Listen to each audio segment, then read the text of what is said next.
These dark days call for crimson nights, so when the sun sets, the crimson moon rises.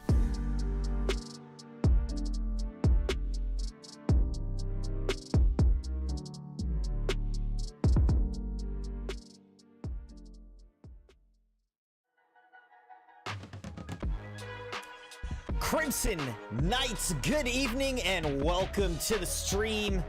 Miss you guys this weekend. I had family in town and just didn't work out to be able to stream. So here we are now though. Excited to be with you guys. Hope everybody is doing well. Having a good start to your week. Hope you had a good weekend. I had a decent weekend. Finally got back to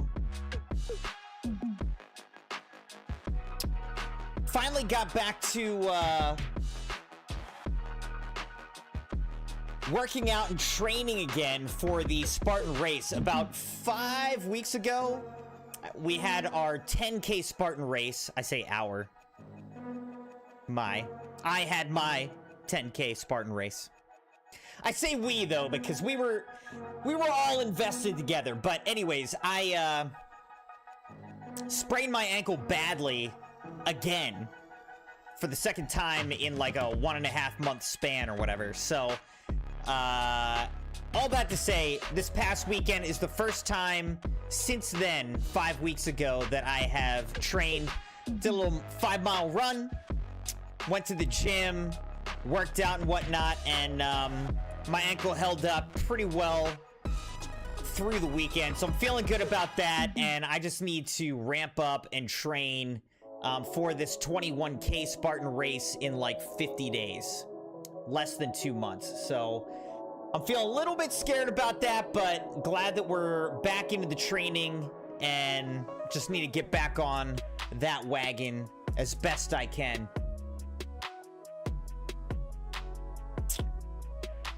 But welcome, Crimson Knights. Tonight we are going to be returning to Final Fantasy XIV, continuing with the main story. We're in patch 3.4. Post Heavensward content. And we're just going to pick up right where we left off last time. Really enjoying the story a lot. So let's jump in together. As always, we'll continue the conversation as we're playing.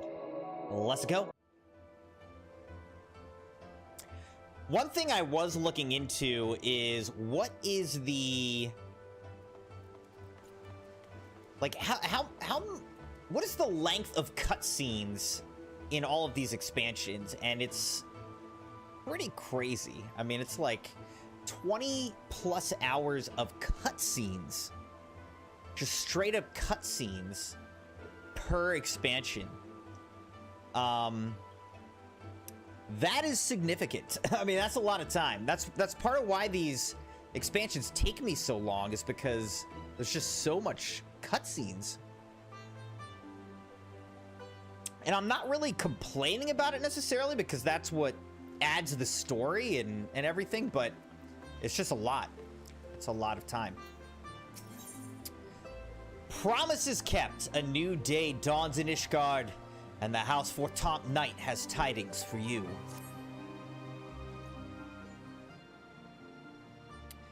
Master Moon, you are come at most excellent time. An invitation from a truly preeminent personage. I don't know how I would say it. I think he's English, so he would say personage. Personage. Was delivered to the manor but a short while ago. Would that you'd been present to receive it, but in any event, Sir Emmerich de Borel, Lord Speaker of the House of Lords, Lord Commander of the Temple Knights, and Viscount of House Borel, cordially invites Master Moon to dine with him at his estate. You seem surprised. The messenger assured me that his lord had broached the subject with you at an earlier date, when the arrangements for the peace conference were still being finalized. Of course, the intervening moons afforded little opportunity for leisure, but with the happy advent of peace, 'tis plain the Lord Commander sees no further cause of delay. What say you? I say this is the most I've ever heard this guy talk. All of a sudden, he's got so much to say. Would, but I haven't the foggiest what to wear. Any thoughts?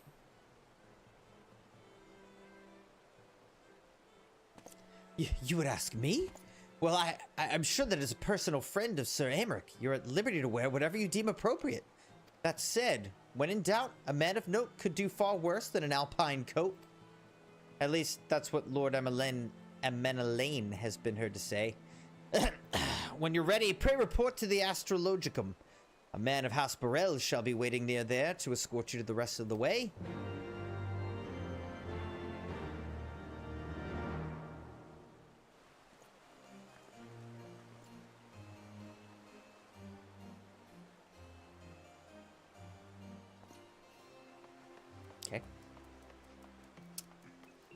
Okay, then. Promises kept.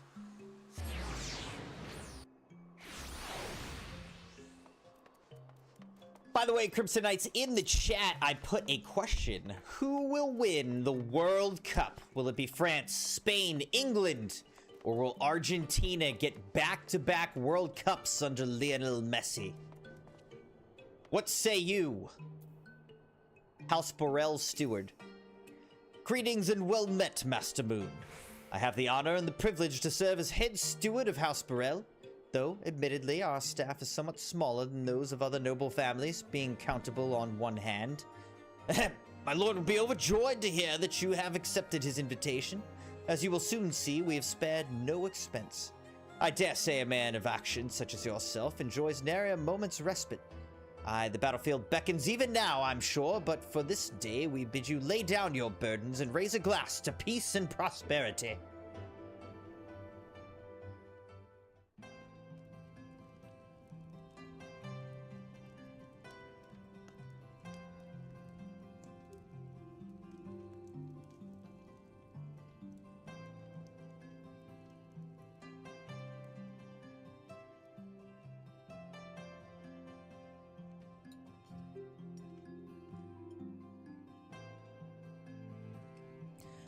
So we're just having a nice little dinner here.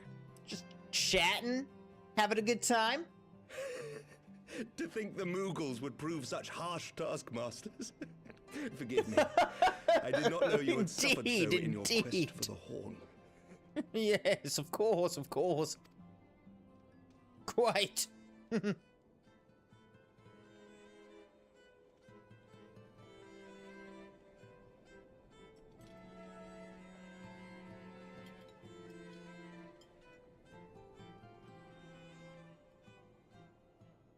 I must say, your spirited accounts always come as a welcome change from the arid reports which fill my days.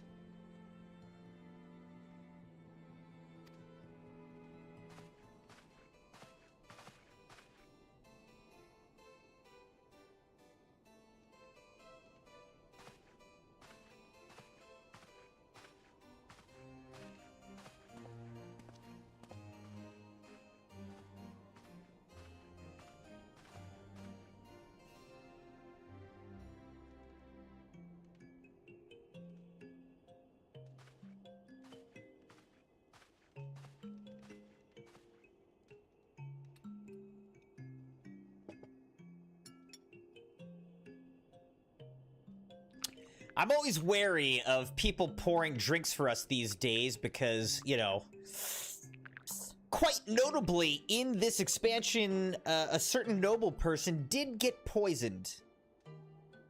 Though I have lived in these lands my entire life, to hear you speak of them, there is much and more I have yet to see. Truly, yours was a marvelous journey.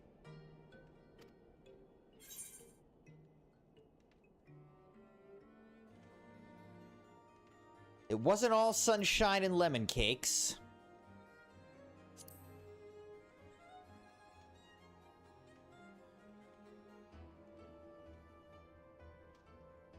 Nor would I presume to imply otherwise. Neither I nor any man alive can truly understand what you have endured, and I cannot say with any confidence that I would have acquitted myself as well under the circumstances, much less grown stronger for it.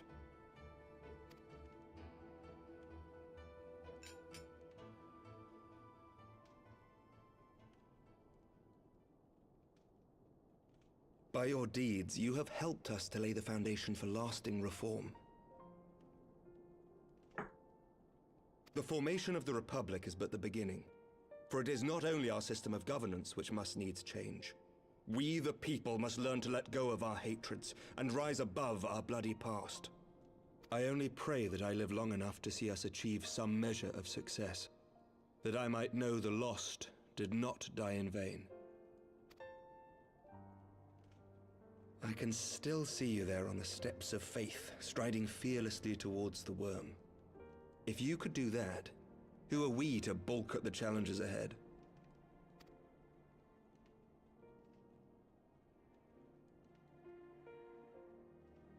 The question of how best to strengthen ties with the other great nations of Eorzea has been debated at length in the Lords and Commons of late. As you may imagine, maintaining stability during this period of historic upheaval is our paramount concern. Nevertheless, we are greatly indebted to the Alliance for their support during the Grand Melee, and it would be remiss of us not to repay their faith in kind. Of course, we owe you the greatest debt of all, and it is my hope that in extending our support to you and the Scions, we might also express our gratitude to our neighbors, nay, our fellow Eorzeans, whom we pray you will continue to protect. The Lords and Commons agree on very little, but not a soul in either house begrudges your order this offer of patronage. For all you have done and will do, we thank you.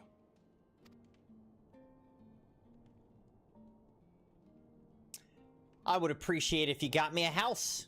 That would be a nice gift.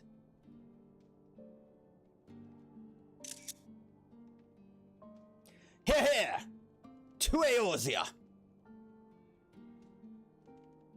Now, if he gets poisoned, I'm gonna be quite angry. May I ask a personal question? Now that the dust has settled, what will you do? Not as a scion, I mean, but what do you want for yourself?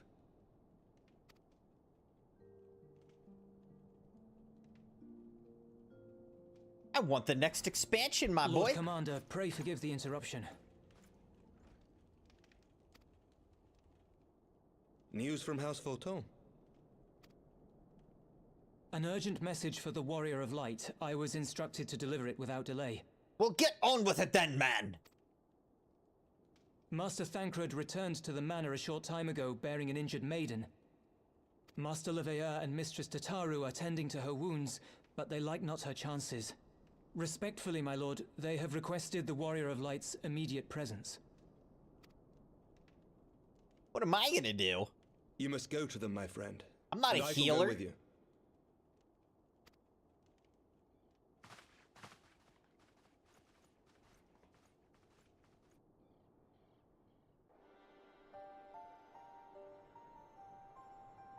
For every ending marks a new beginning. Every new beginning is some other new beginning's end. Yeah. From tragedy and sacrifice, we rise to greet a new dawn, as did he.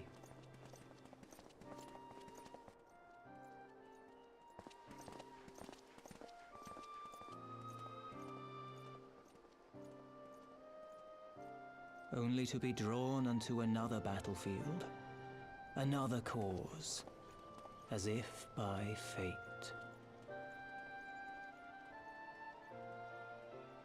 By the writers of this game.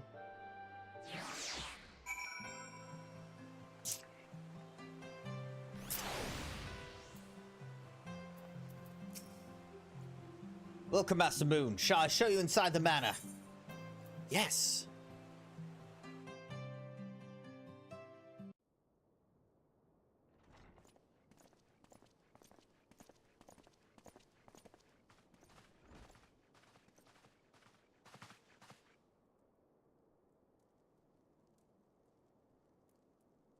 The heck? Person looks... Is that... This person looks exactly the same as Alfino. Is this like his sister? Alize, Alphino's twin sister. Yeah, they look exactly the same. If you put them side by side, I could not tell the difference. She ran afoul of the Warriors of Darkness. Okay. So we actually saw that cutscene at the end of the last quest, and I thought it was Alphino, and I was like, how is Alphino all the way in this other location? It wasn't Alphino, it was his twin sister who looks exactly like him. Okay. Wears the same clothes and everything. I had been tracking them since the ceremony at Falcon's Nest. Little did I know I was not the only one. Evidently, she had learned of their activities and attempted to shadow them on her own. Poorly. Poorly. I rescued her in the Twelveswood, and together we fled north. But though I made every effort to cover our tracks, they caught up with us on the Ishgardian border. And in the ensuing struggle, Elise took an arrow to the shoulder. Till I took It was an only after arrow we to had the made good our knee. escape that I realized it was poisoned.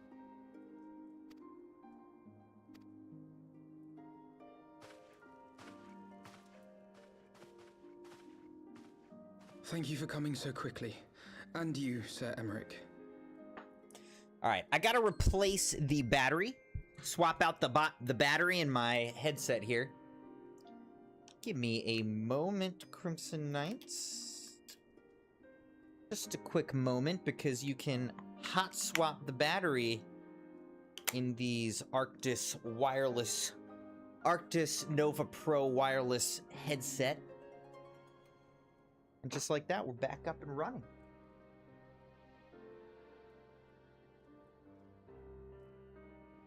To charge the one battery while I'm using the other one. Think nothing of it. How is she?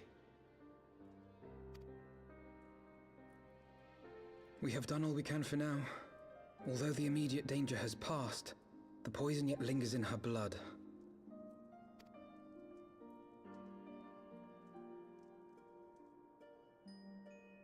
We came to Eorzea together, hoping to bring salvation to the realm our grandfather gave his life to protect.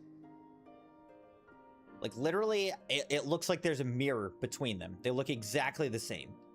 But when confronted with the bitter realities of its politics and its petty powermongers, she was driven to anger and to doubt.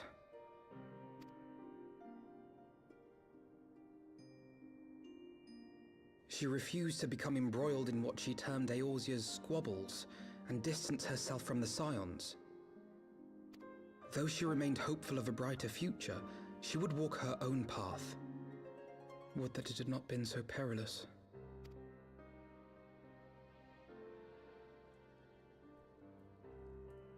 For all our differences, she's as dedicated as any Scion to the salvation of Eorzea. But more than that, she is my sister. A sister? To be reunited with her, only to lose her forever. Gods, even to speak the words. Take heart, Master Alphino. She will be attended by our most skilled chirurgeons.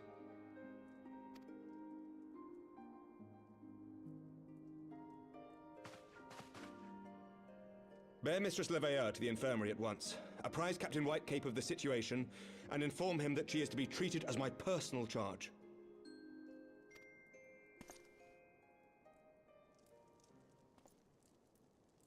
Wait, don't go. Please, come closer.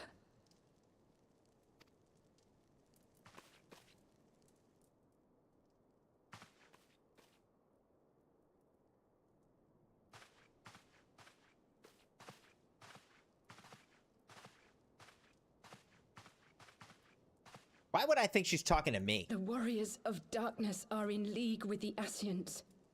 Slaughtering the Primals is but the first step in their plan.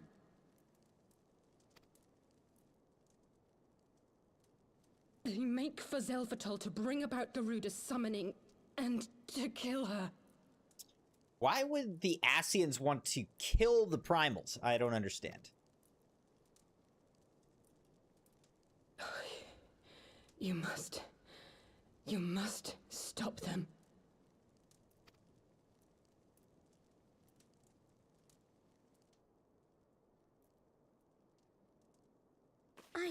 I shall inform the others at once.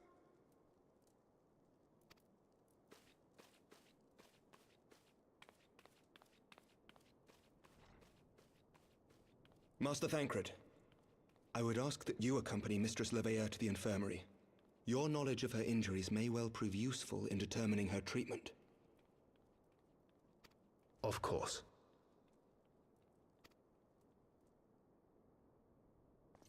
Leah, hey, how's it going, Leah? I'm doing well. How about yourself? How are you? Good to see you.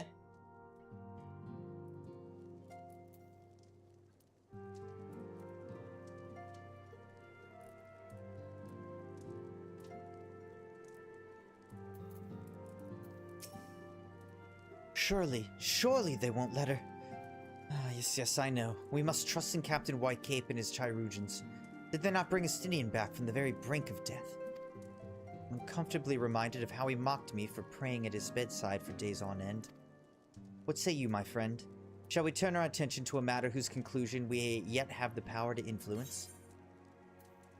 We can get some heavenly eggnog! Some wildwood scrambled eggs! Some spaghetti carbonara! Or an elegant silver piece. Let's get the scrambled eggs.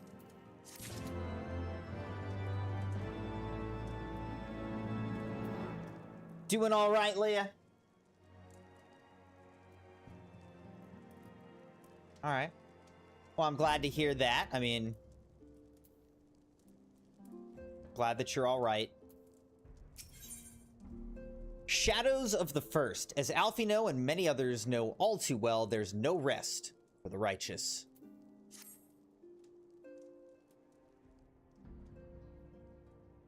So the warriors of darkness and the Asians are conspiring to bring about Garuda's summoning that they might put her to the sword. Then, when we first encountered them in Lothas Nath, when they were confronting Ravana, gods, has this been their aim all along? What do you intend to do, Master Alfino? There's much and more I do not understand, but I know this. A primal summoning cannot be ignored. Alice risked her life to uncover this plot, and we squander her gift at our peril. Crimson, will you accompany me to Zelfatol and help me to stop the Ixal's ritual? Aye, aye, Captain! Given that Ishgard shares a border with the Ixali homeland, we have a vested interest in the outcome of this ritual. We've been willing to suffer the Beastmen's intrusions into Querthan lands to a point. The summoning of a primal is an escalation we cannot abide. You shall have our fastest airship, Master Alfino. The mountains of Zelfatol are not easily traversed, and this endeavor demands all haste. The gesture's most appreciated, Sir Emmerich, but I fear an aerial approach is destined to fail. This is their homeland, after all, and Ixali dirigibles are not to be underestimated. No, experience tells me the only conceivable approach is by land. I believe it would be wiser to cross into Zelvatol by way of the mountain pass east of the Camp Dragonhead. In that case, I shall send instructions for a contingent of the camp's knights to be placed at your disposal. They will secure your safe passage through the mountains and escort you thence to Zelfatol. Though my men are unqualified to confront a primal, they are more than capable of contending with the Ixal. We should be glad of their assistance, Lord Edmont. In the event Mistress Alice regains consciousness, we will share with you any additional information she may provide. May the Fury watch over and keep you safe. And let us be off. We can procure any additional supplies we require in Camp Dragonhead.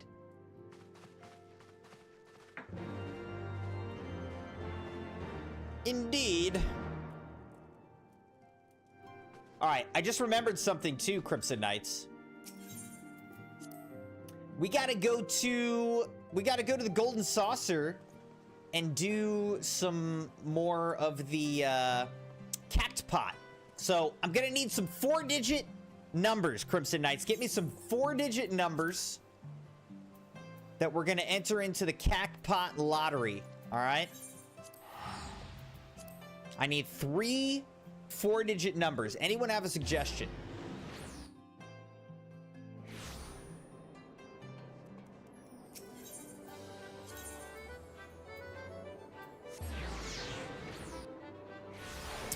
Let's see if we won from last week.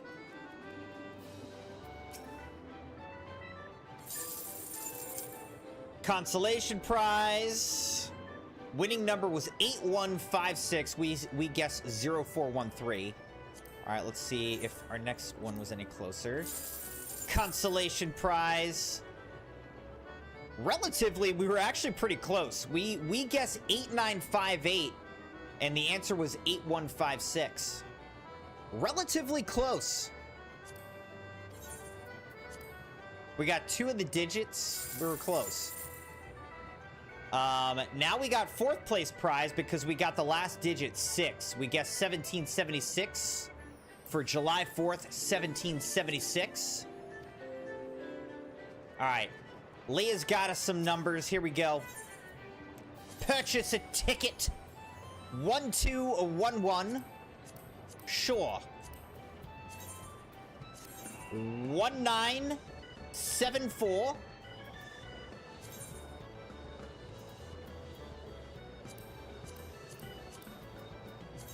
All right. Any others? I don't know why I'm speaking. Why am I speaking in a British accent? I don't know. Everything in this game is British. I guess that's why. Everything in this game is British, so why not? You got one more 4-digit code for me, Leah? What do we got? I need one more.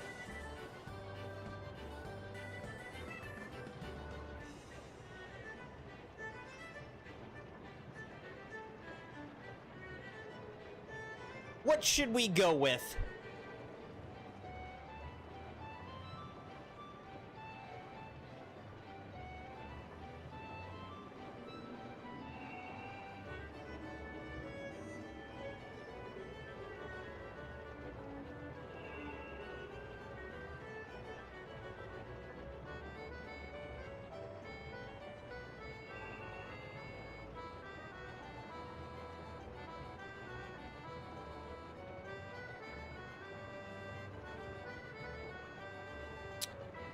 Um, 1947. I see 312, but that's only 3 digits. 312.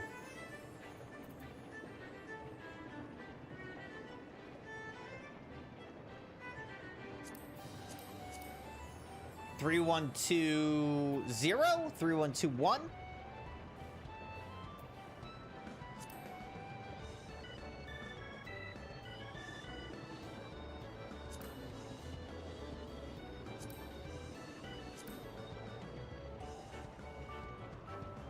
All right. 3126. All right. We're doing it. 3126. Thank you, Leah.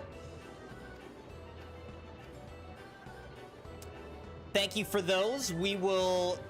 They do the drawing every Saturday, so we won't know if we won until next week, but we do this every week. Every week, we're doing the lottery. Nothing like a little bit of gambling, Crimson Knights. Am I right? All right, back to Camp Dragonhead to continue with the main story. The main story.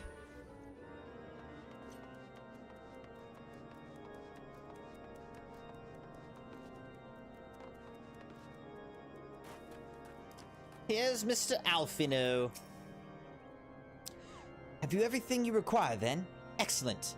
The entrance to the pass is north of Natalan, and due east of Camp Dragonhead. Though it's normally guarded by a score of XIV warriors, I've been informed that House Fortamp Knights have already dispatched them.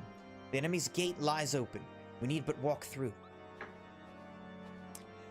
Leah said, talk about gambling. I'm going gambling on Wednesday night, and I'm spending the night in a hotel room. Okay. Okay, Leah, you gonna have a good time? What kind of gambling you do? What are we talking here? I'm not a gambler.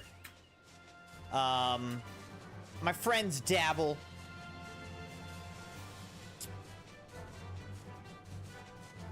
What are we talking? We talking slots, blackjack, roulette, poker?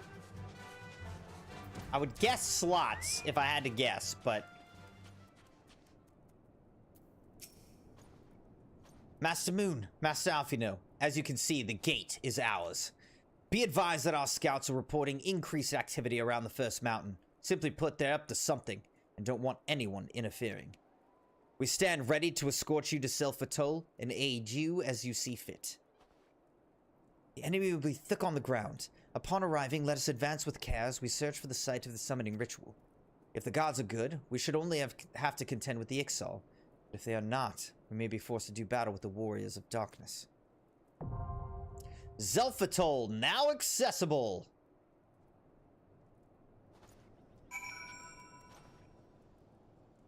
Said I play slot machines, love playing slot machines. Okay. Well, that's cool. Like I say, I've never really been into gambling personally, but I know a lot of people who enjoy, like, playing slot machines. Even people I wouldn't expect, like going out and just playing. So, how often do you play, Leah? Do you ever win? Like, have you ever won?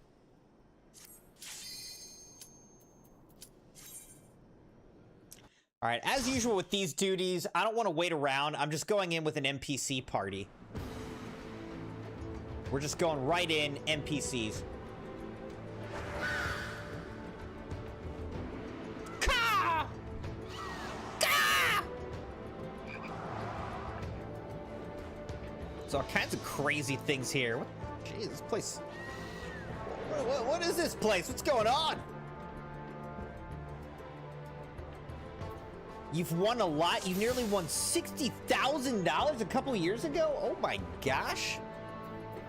Leah, like, how much did you have to put down on the slot that you almost won 60K on? Oh, okay, that's crazy. What? Get out of there! Falling rocks.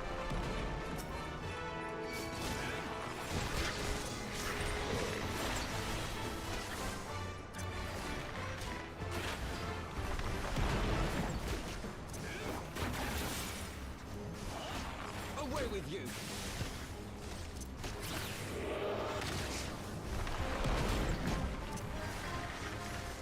You almost won $60,000 off of a $20 bet? Oh my gosh. That's crazy. Was your heart just like absolutely pounding? That is crazy.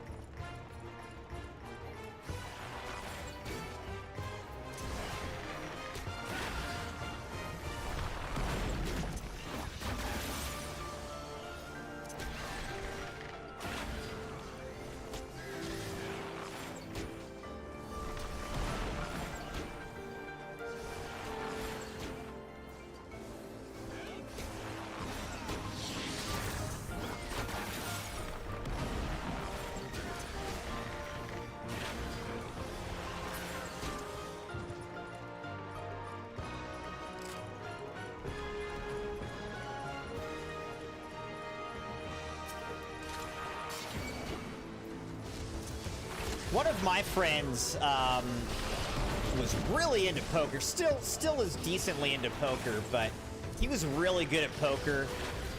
That's a little bit different because at least it's like a skill game, you know, as opposed to just completely random, you know, the completely random luck of like slots. But he would win pretty consistently, and he had a good system for himself to make sure that he was never like losing. Basically make sure he was never losing money.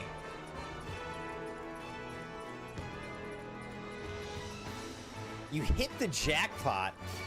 So like, you didn't get 60K though. So what's like the most money you ever actually won?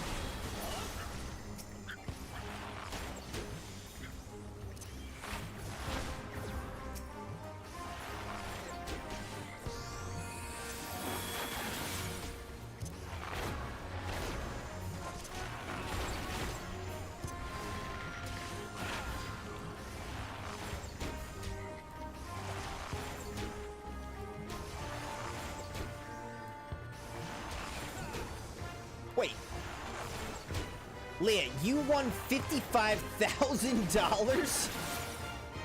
What the heck? Oh my gosh. If I won that kind of money, it's like, oh man, I don't have to work for the next year. That's crazy.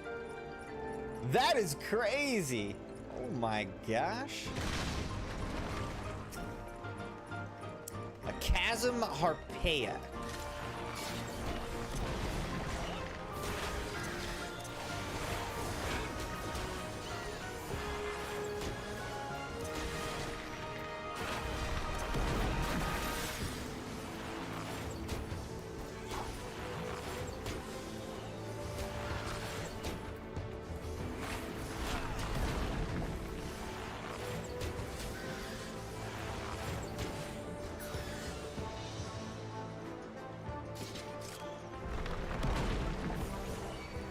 Who's throwing these daggone rocks at us?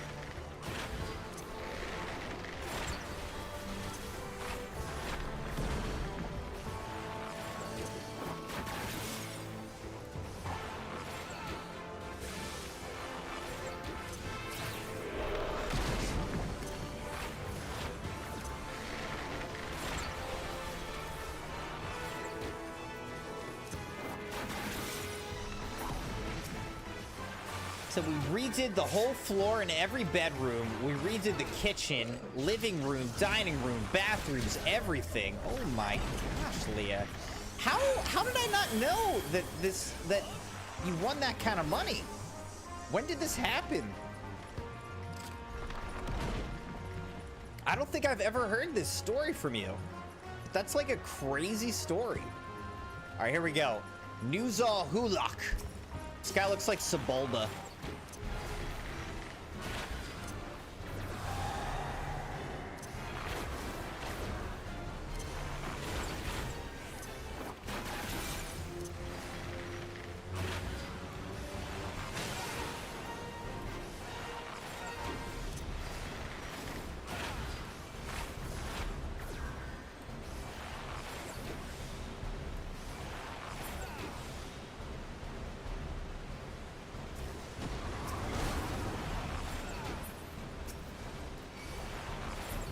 Man, we've melted those dudes. Floating turrets.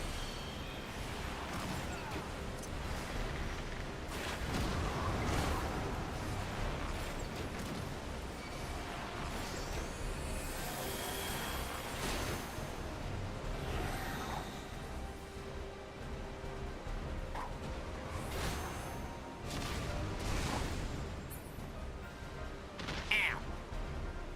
Okay.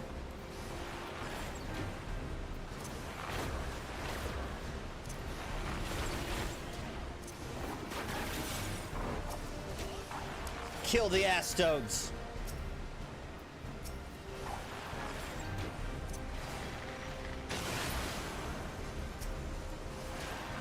The Astodes are dead.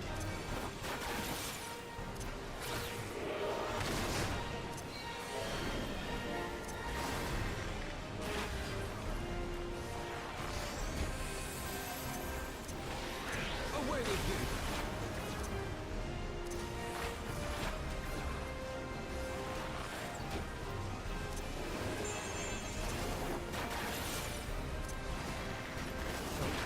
Release!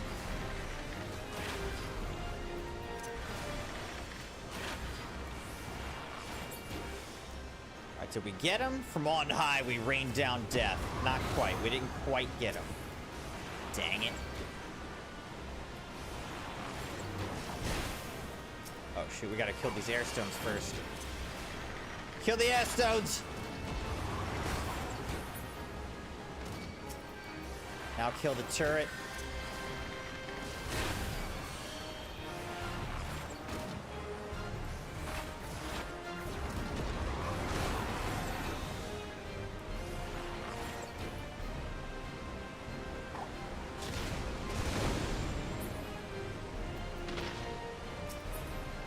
Alright, we got him. He's dead. The cage is no longer sealed. Valkyrie's bracelet of fending. Like I said, quite a few years ago, actually about 10 years ago, I think we've hit the jackpot 5 times already, different amounts. Jeez. That's crazy, Leah. Well, I hope you have fun, and if you win, that's a bonus. That's awesome. That is crazy. Got the good luck.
A siege gaboo.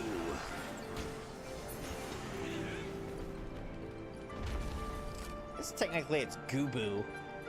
A siege gooboo.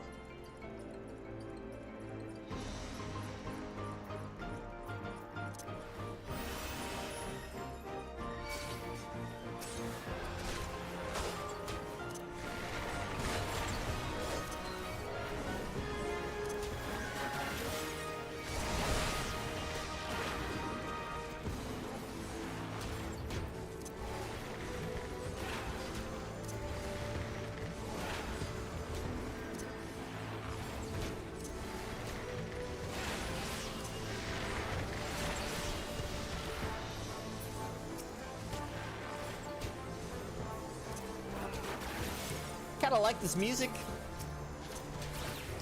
Bum ba-dum bum bum bum bum ba-dum dum dum dum da.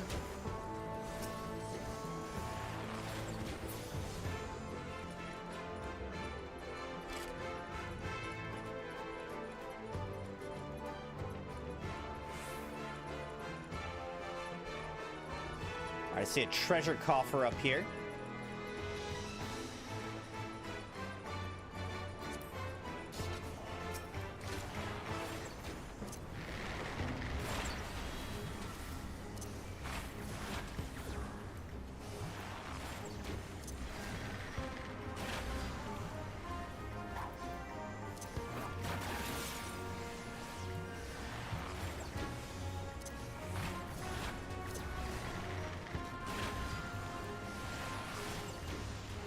Like I said, waiting for the state to contact us next month about my teeth. Next month will be a year.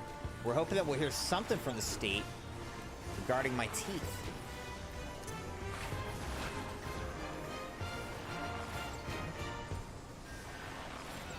That's a long time to wait.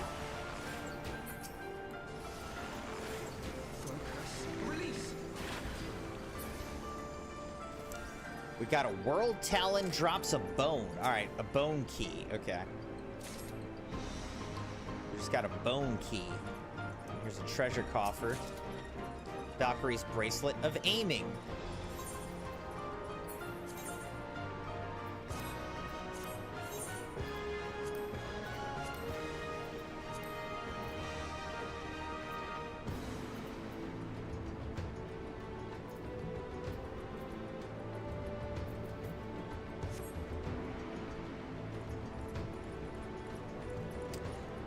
Crazy thing for me is that, like years ago, literally like right before COVID hit, I felt like I was having pain in my tooth up here, like on the top back left.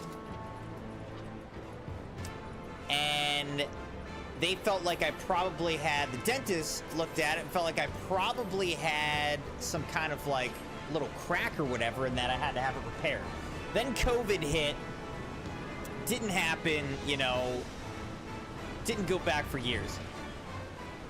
Meanwhile, it hurts more and more over the years. It's been starting to hurt more and more when I chew on this side of my mouth, like the upper back tooth. But now they're basically like, I don't see anything. I don't know, you know, there's really nothing we can do. We don't know what you're talking about. Let us know if it starts to hurt more. Like, yeah. All right, so basically for years it's been hurting when I am chewing on that side of my mouth. And the dentist is basically like, yeah, nothing we can do. I don't know what's going on.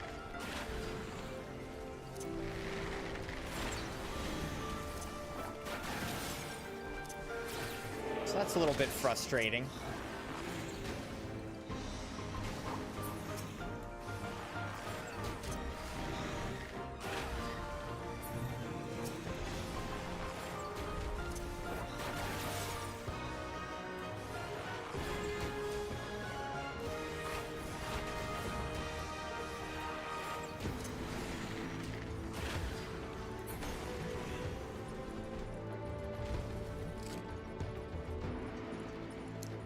Keep it moving. Keep moving. Into the XIV fortress. Yeah, I mean, I may need to go get a second opinion or something. All right, here's a Tutali Silok. To battle! Yeah, I kind of feel like I might need to go get a second opinion. And see if a different dentist, like, Away with you. sees what's going on. I don't know. I mean, I'm not making it up, obviously. Ow, that hurt.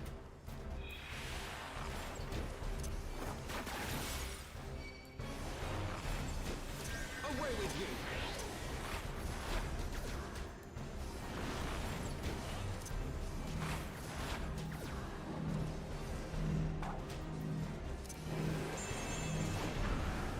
What is happening to me? Ah! I have my pride. I have my pride.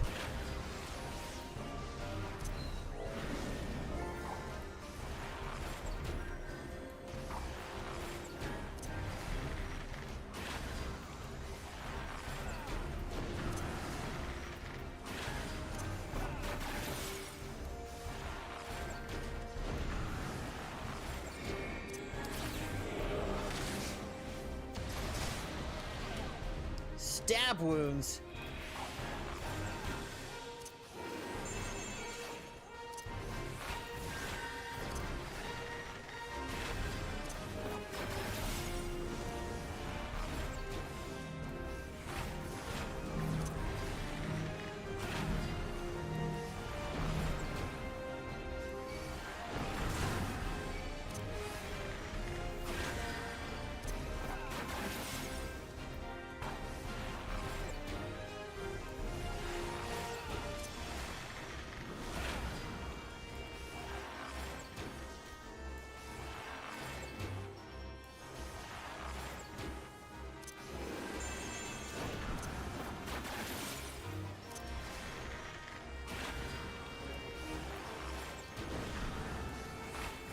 Alright, this guy was pretty straightforward. One with the wind, we become. I dare say she was one of the Galeborn. Her attacks were a veritable storm. Leah said, do you use mouthwash a lot? Also, get you some warm or a hot cup of water, put a little salt in it, swish it around that area, see what happens. That's a good idea. I do not use mouthwash very often. I mean, I brush my teeth very consistently, obviously, but I don't use mouthwash that often, and I haven't done, like, salt rinses. That's a good idea. I could try that, see if that makes any difference. I mean, I just don't really know what's going on. But I think there's got to be, like, maybe a little crack, or I think I have a filling up there. I don't know if something's wrong with the filling. I don't know. Maddie, how's it going? She says, it's been a long week. I'm guessing not in a good way. What's going on, Maddie?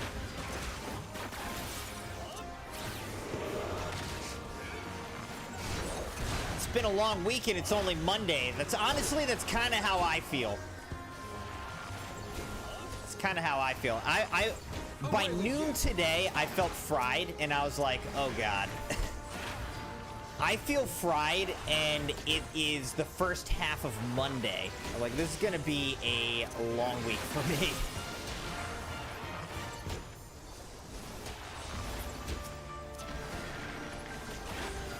Away with you!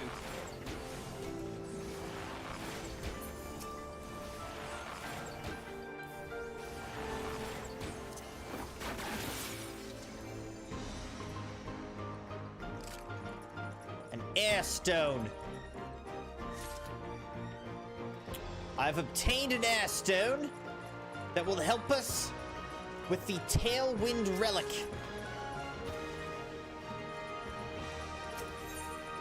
Operate the relic? Yes, of course. The wind blows. Well, yeah. We've been transported across the chasm.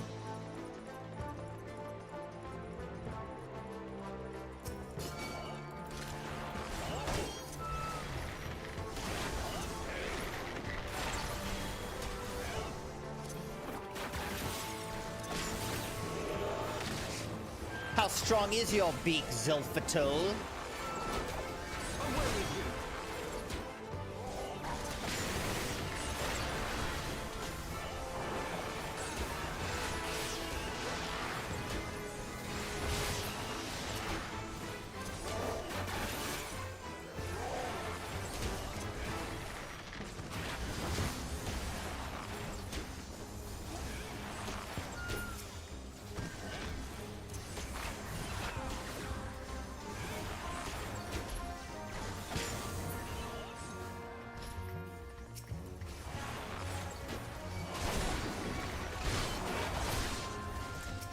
I was watching something about, like, the origin of mouthwash.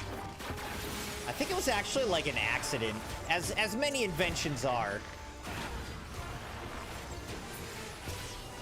I'll have to look this up in a second. Like, the origins of mouthwash.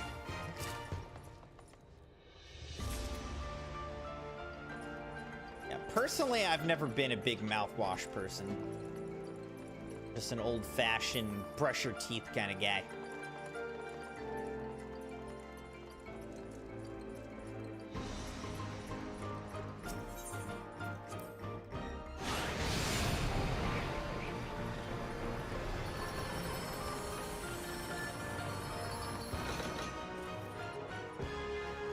Maddie said, woke up at 8 p.m. after going to work at 6 a.m. to 2 p.m. Bailey called off this Tuesday for the GTA DLC.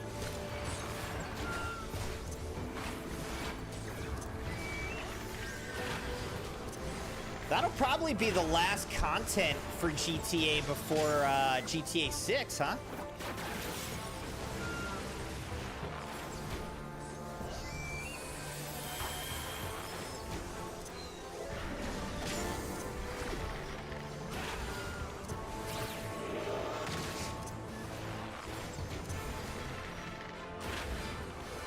I am planning to actually take off the day that GTA 6 comes out.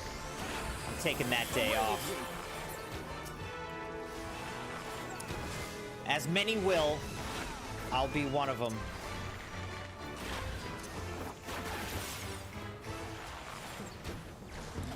Said I might have to get my shoulder looked at. What, your shoulder's tweaked?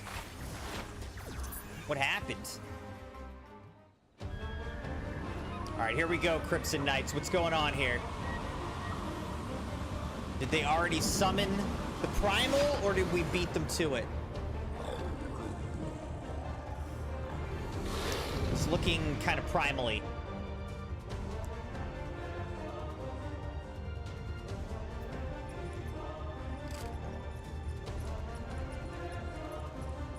Tozol Huototol.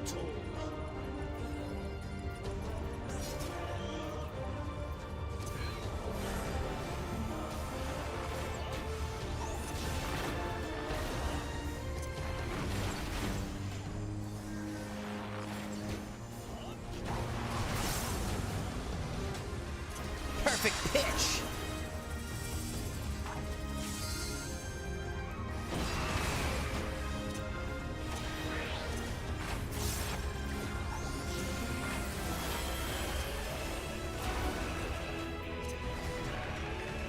I'm not gonna stand in this thing's path.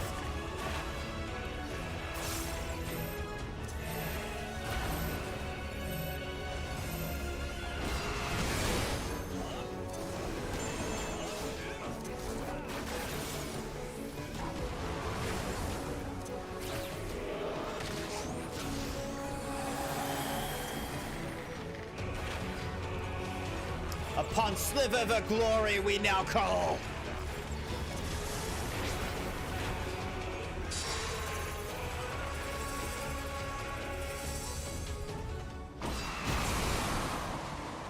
Alright, that was a little bit more of a puzzle right there.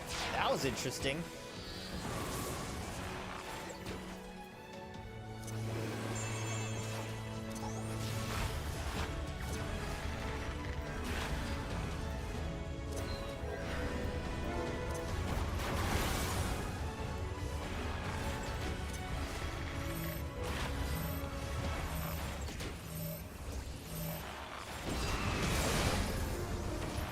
Together! All together now!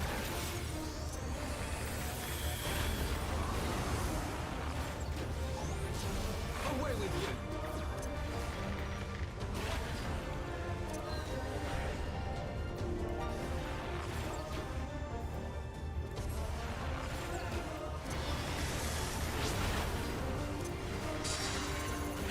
What the heck is going on here? Oh, jeez. Wow, that's crazy. The reckoning comes, says Garuda. We gotta stop this, Crimson Knights.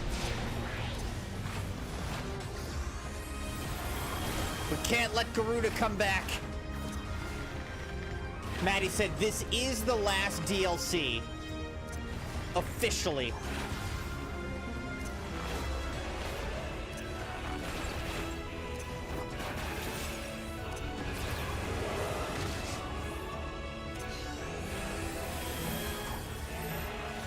Away with you!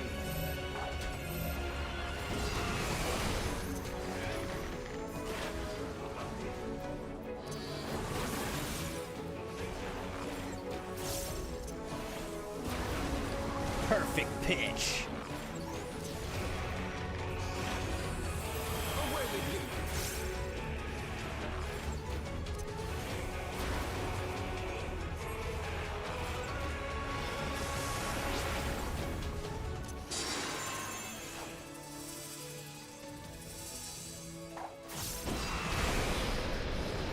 I think we're pretty good at this.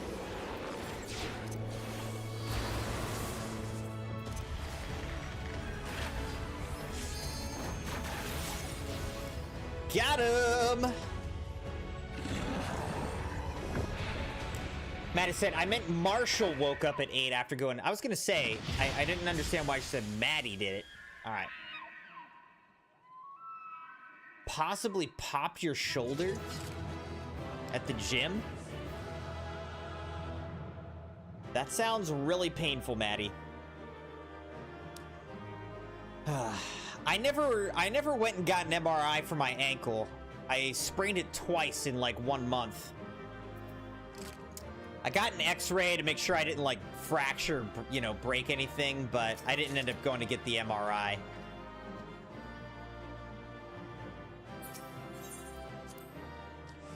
We did our duty. So they were unable to see the ritual to its completion. Then Garuda is no longer a threat, and whatever the Asians and the Warriors of Darkness were planning has come to naught. But we should not tarry. The Knights have secured our path to safety.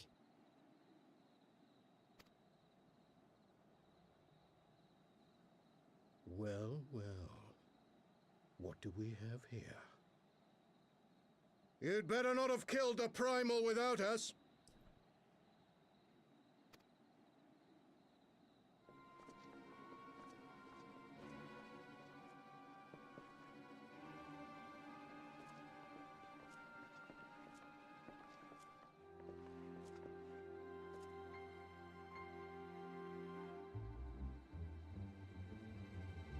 You!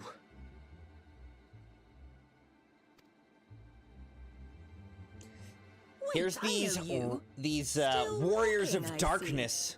I could have sworn my aim was true. Just what is your game? Leading us the long way so these fools could step in and claim our prize?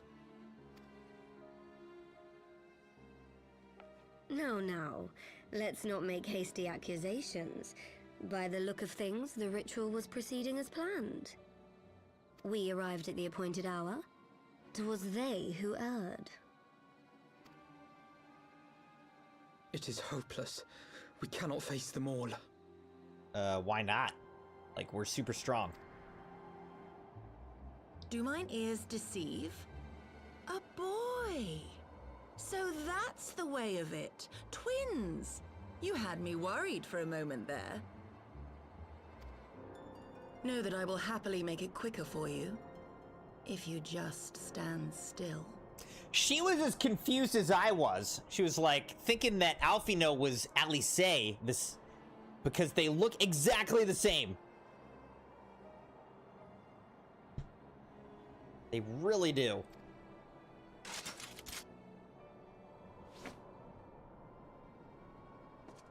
Enough, Jarumul. We wouldn't want to upset the man in white with any unnecessary bloodshed now, would we?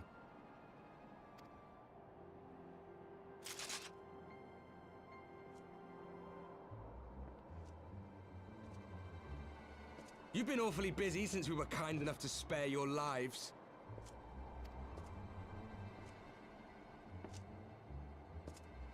While you were idly consorting with the Asians, you mean? 7 hells! What could you possibly hope to achieve? Should I explain it to you? Very well. Consider it a reward of sorts for beating us here. He's got blood all over his axe. You know the tale of Hydaelyn and Zodiac, I take it? Of the Great Sundering and the reflections it created?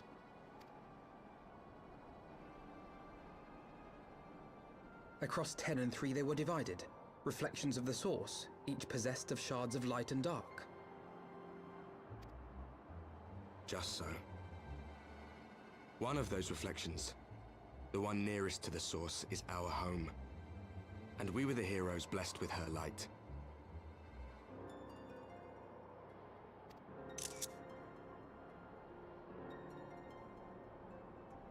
But not all worlds hold light and dark in equal measure. In ours, the power of light was greater by far.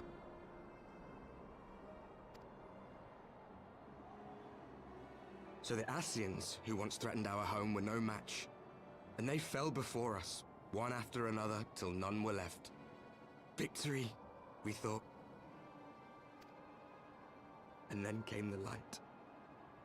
A flood of pure, blinding radiance, annihilating shadow and color and life itself. Ere long, it will consume our world, leaving naught in its wake but blank perfection.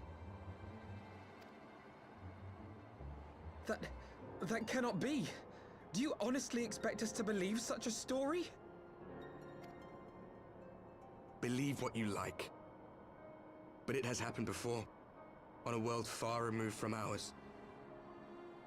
The 13th, which was swallowed by the dark and transformed into what you call the Void.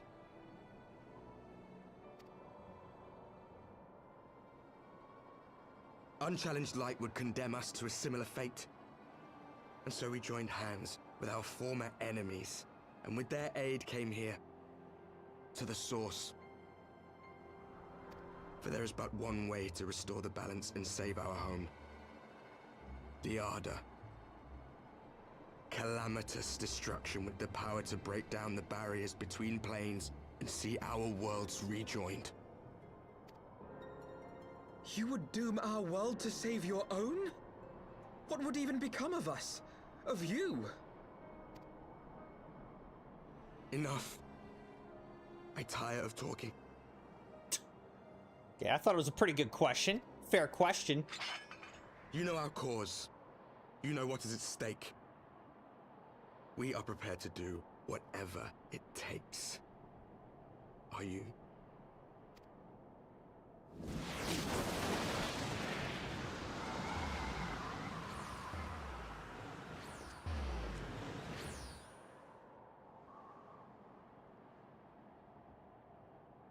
If there is aught you would say, say it.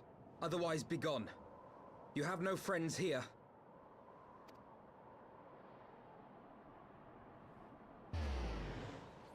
He's like, okay. I'll just leave.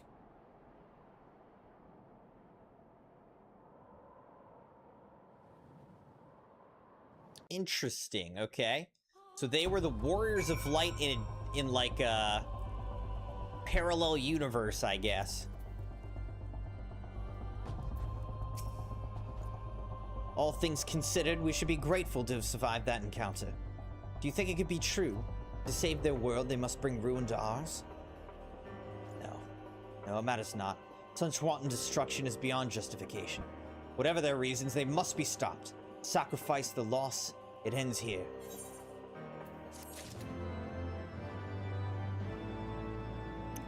Leah said, I can't wait till the new GTA comes out. Looking forward to that for sure. Leah, I'm super excited too. It's gonna be so fun. I cannot wait to jump in and just start exploring that new world. It's gonna be awesome. I cannot wait. Oh man, it's gonna be awesome. Two sides of a coin. Alfino would like nothing more than to get out of the snow. Forgive me, this is neither the time nor the place for idle introspection. The knights can apprise Lord Edmont of our success, and we the Lord Commander. More importantly, I should like to see if my sister's condition is improved. You may take a moment for yourself if you wish. I will be at the congregation.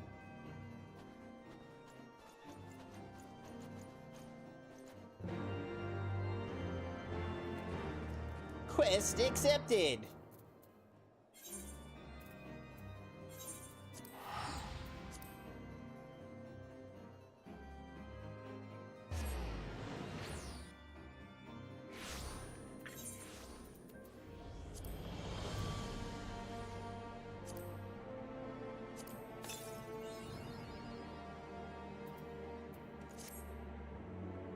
Leader of the band.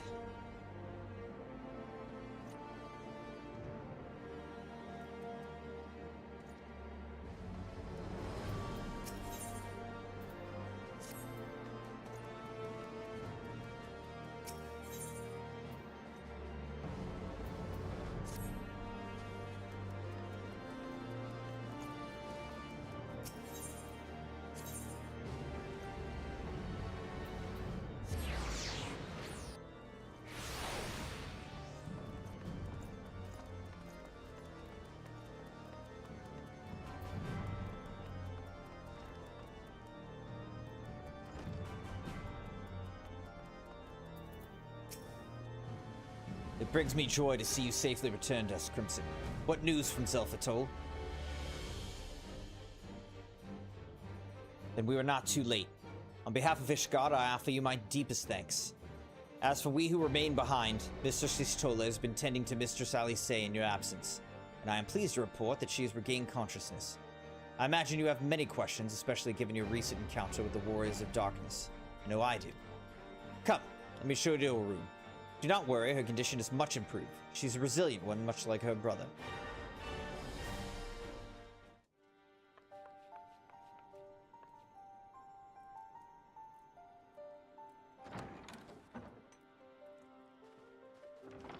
Alize, how are you feeling? Well enough, brother. Thanks to the kindness of our hosts. Alright, at least their voices are different, and she kind of has like a little bit of lipstick there. Her eyes are a little bit different. They told me you had departed for Zelfatol while I was still abed. I slept much better knowing that. Thank you. I take it your mission was a success.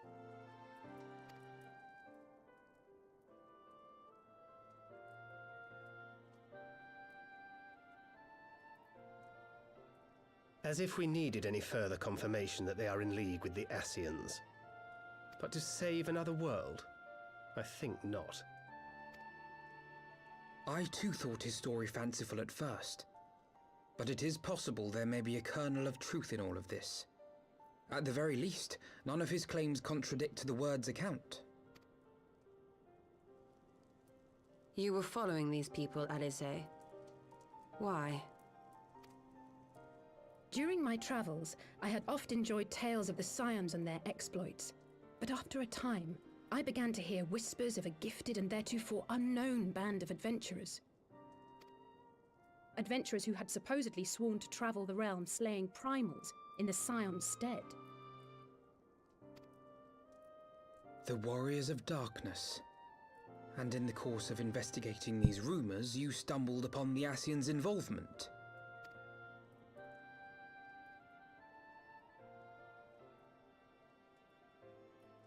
Yes, exactly. Why the dramatic pause?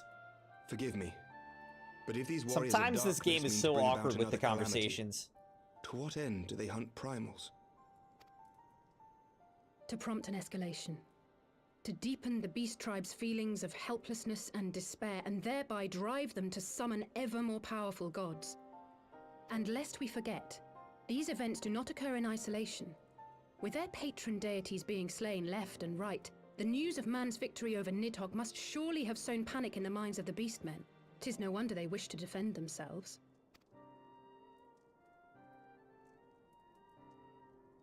Power answered with greater power.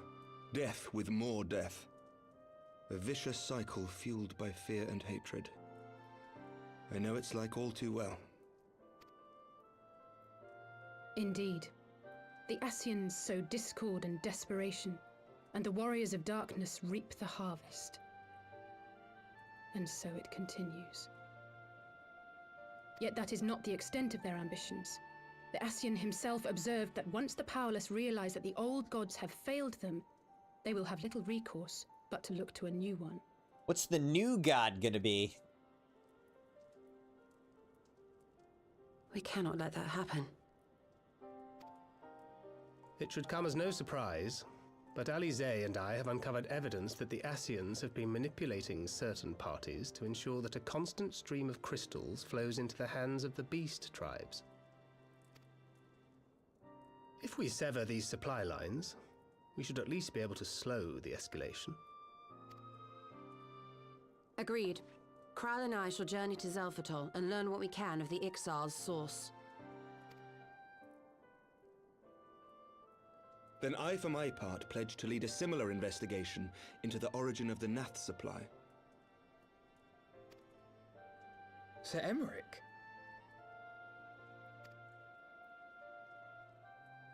As a member of the Eorzean Alliance, Ishgard is honor bound to play an active role in maintaining the security of the realm.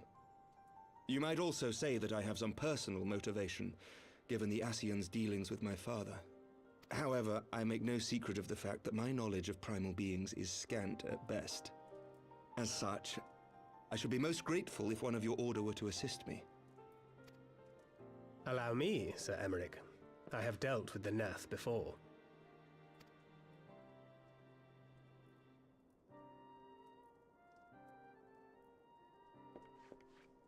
Let us consult with Orianja then. Given his dedication to the study of primal beings, I should be surprised if he could not tell us something of value. Isn't Orianja just a secret Ascian anyways? He's like a mole. He's a mole in our group.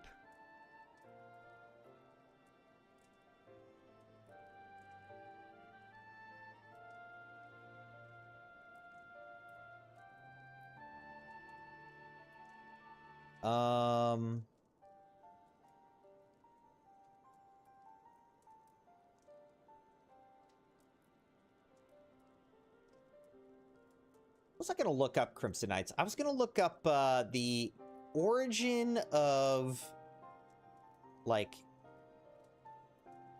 history. Well, let's just do this. Wikipedia, mouthwash.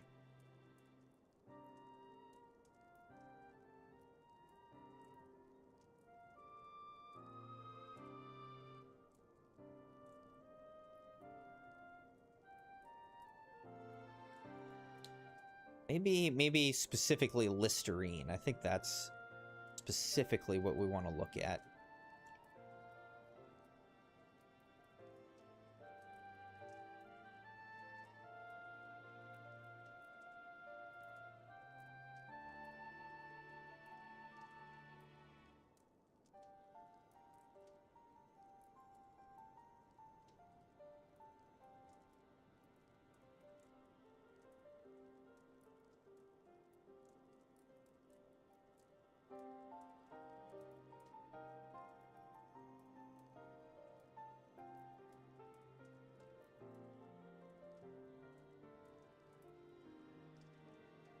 Yeah, so Joseph Lawrence was trying to develop an alcohol-based formula for a surgical antiseptic, which he named Listerine after Joseph Lister, who was doing a similar thing.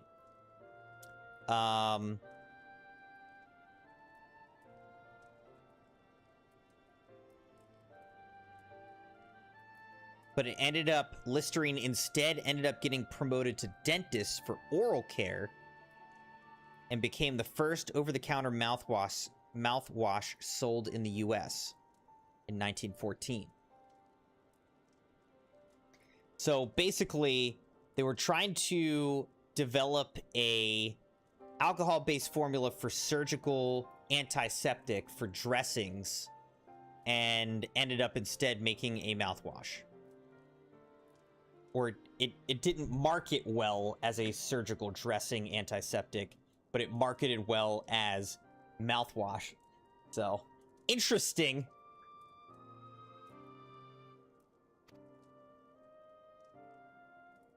Allow me to accompany you, brother. And before you think to refuse, know that I am not the girl I once was. I shall not be a burden. You have my word. But Alize, you... They're literally like looking in a mirror when they look at each other. You are more than welcome. After all, it was you who set us upon this path.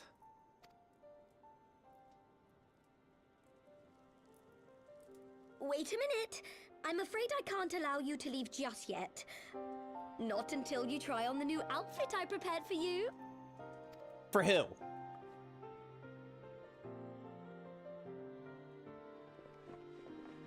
For Alice. She gets a new outfit.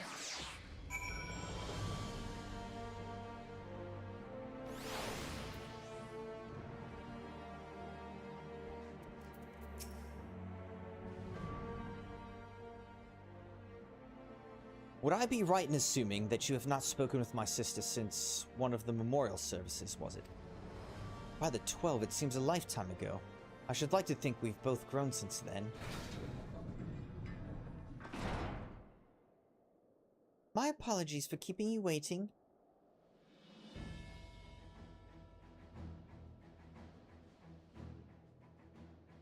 Okay. I don't know. I like the black and red skirt thing, but the brown top? I'm not as into that. Right then, shall we be off? Taro never ceases to impress, though for a moment I feared she might furnish you with an identical outfit.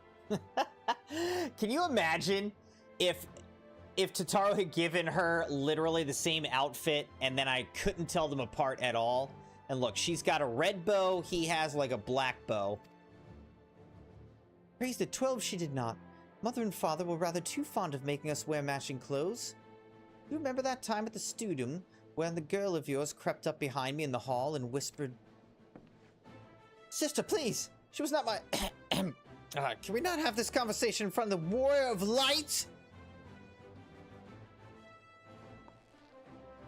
So be it. Another time, perhaps. It's an honor, Crimson.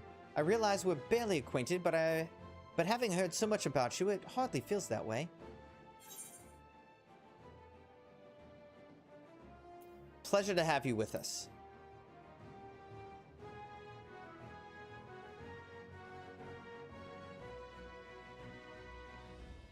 New garments aside, I must say that you seem different, more resolute than when we last met. You have the look of a woman who's ready to fight for the future of Eorzea. To the extent of my abilities, perhaps, but I have no delusions of grandeur, nor will I pretend to have found myself or any such thing. I'm here today because I would regret it if I weren't. That is all. Fair enough. Let us depart for the Waking Sands then, and see if Urianger can be of assistance.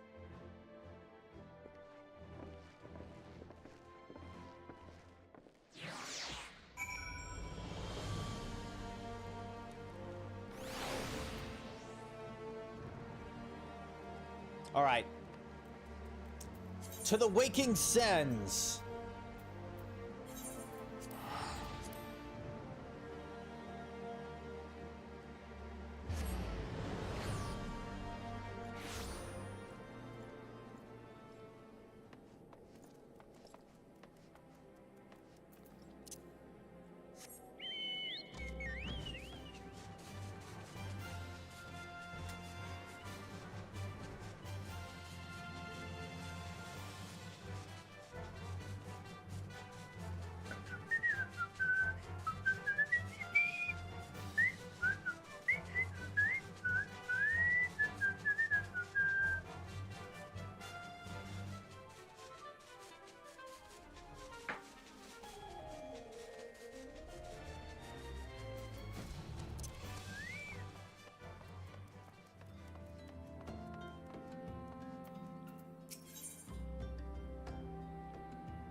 There are just so many quests in this game. So many side quests. Job quests. Urianger, apologies for calling upon you unannounced. Why, Master Alfino, would that the scholar had seen fit to grant me knowledge of thy coming. What bringeth thee and thine here this day? Warriors of Darkness have returned. Pray allow us to explain.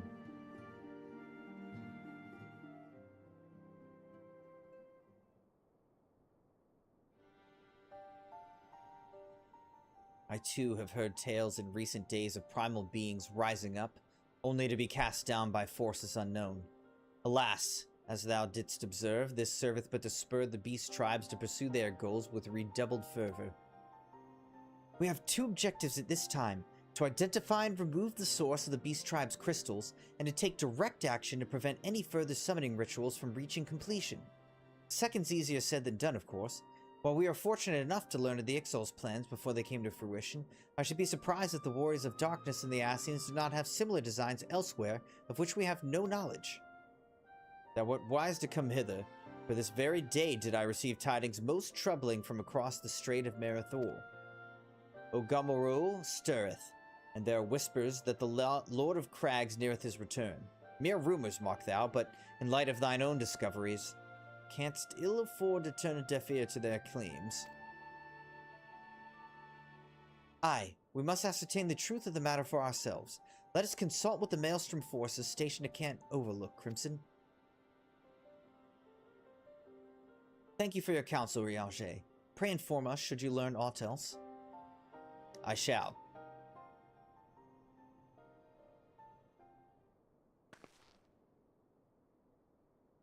If I may, brother, Urianger, is there anything else you would like to say?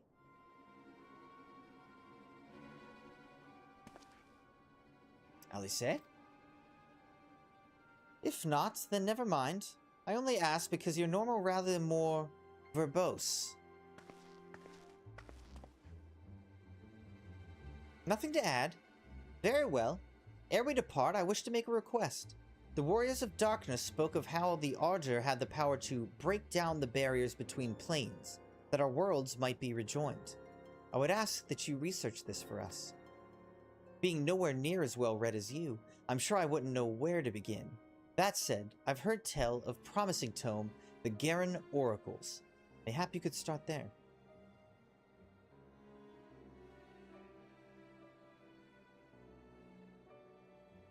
By thy leave?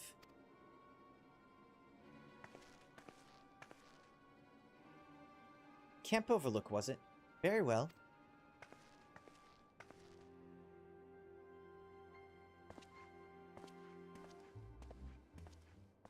Okay, so it seems like maybe she's suspicious that there is a double of Orianger.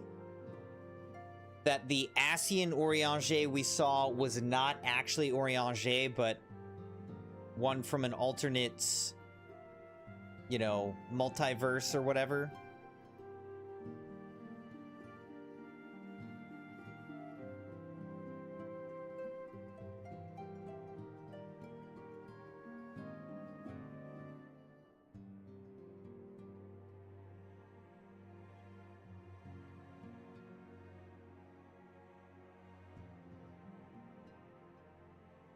Trying to read up.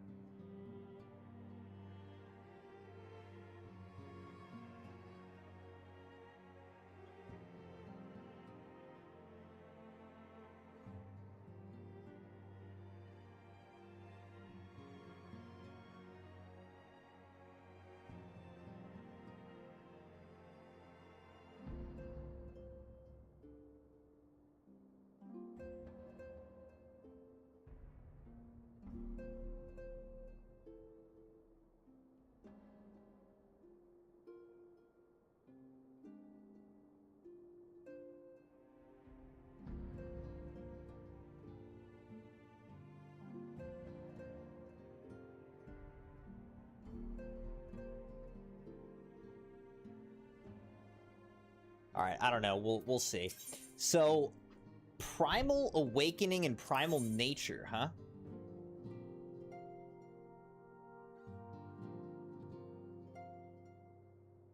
Orianger would speak with you regarding the unidentified primal.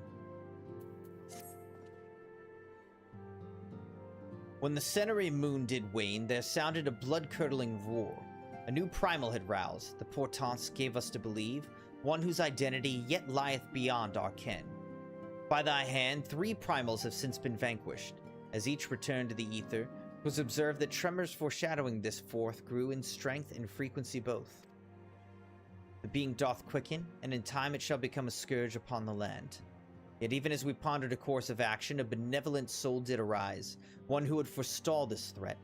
Though she be tender in years, she is true of heart and steadfast of resolve. She would solicit thine aid if thou art willing to proffer it. Lest thou wonder, this maiden is of our order. Thus did the antecedent straightways consent that thou shouldst assist her howsoever thou mayest. As soon as thou art able, hie thee to Wineport, where thy petitioner doth await thee even now. Thou shalt for a certainty find her visage strikingly familiar.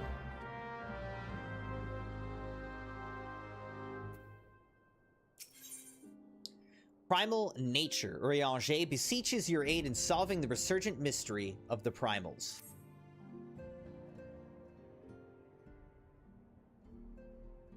It is decided. The stance of the Scions must evolve from shifting sand to unyielding stone. My place, however, is here in this land of unending tragedy. Ere must I remain, until the true nature of the primals is revealed unto me. Many seasons did I toil to fashion a net across this vast realm, a net that catcheth not fish, but nuggets of wisdom more valuable than gold. Yet even possessed of this hoard of knowledge, I cannot purchase all the keys to the confounding doors that bar my passage. Thus must I presume to unsheath the blade born of light. Thine is a strength that shattereth the stoutest barriers, and doth pierce that which obfuscates the impotent gaze of ordinary men. We have not the luxury of time required for my measured scholarly pace. For the adder's nest is astir, hissing with the news of Garuda's return. Her winds have grown ever more violent, ever more destructive. What lieth beyond this sudden waxing of power?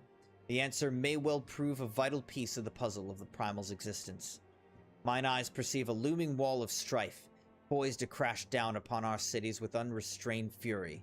For the nonce, you must pacify the Lady of the Vortex. Swiftly now, to the Adder's Nest. High Serpent Commander Helua will have such details as thou needest to proceed.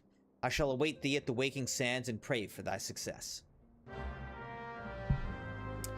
Man, reading what these people say is crazy because who talks like this, dude? Who talks like this?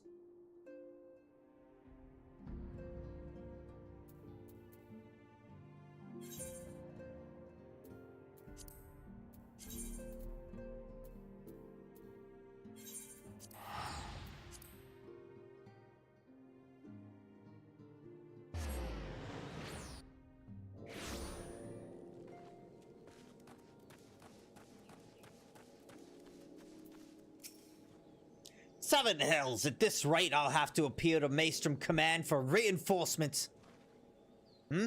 Whatever it is, we don't want any. Not selling nothing.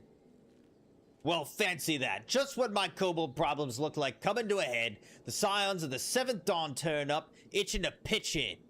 Bloody brilliant timing is what it is. Right then, let's get to it.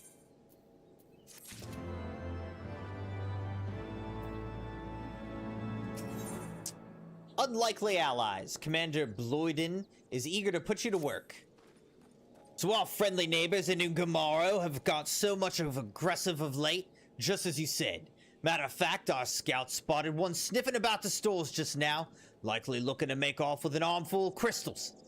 I'll be damned if I'm about to let that happen. Lend a hand and help us search the camp for the little bugger, would ya? We'll find that little bugger. We'll find that little bugger. Our Maelstrom friends seem notably more agitated than when first we arrived. Do you happen to know why that might be? A kobold in the camp, you say? That would appear to corroborate Orianger's information, yes. But to be so reckless as to infiltrate a Maelstrom camp and draw attention to their efforts is passing strange. Well, there'll be time to think on this later. For the present, we must do everything in our power to prevent Titan summoning, and that means finding and questioning this kobold.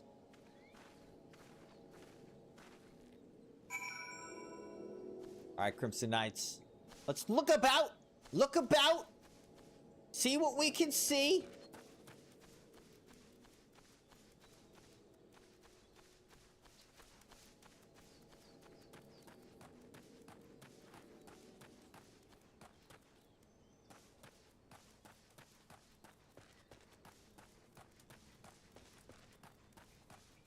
Anybody seen a suspicious kobold, eh?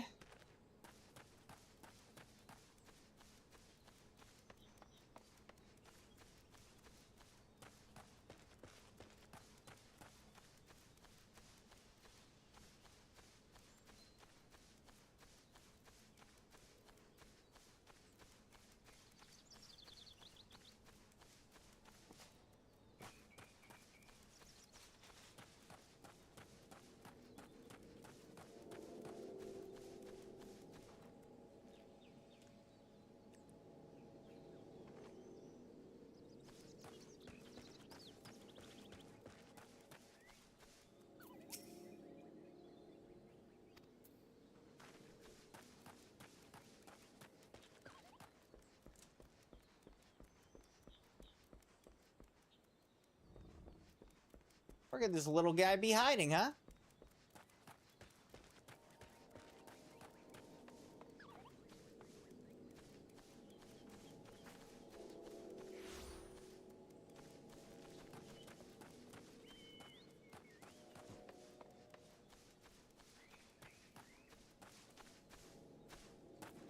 Anybody seen a kobold? Look for some hiding kobolds. Know where it could be. Unless he's up in the trees here.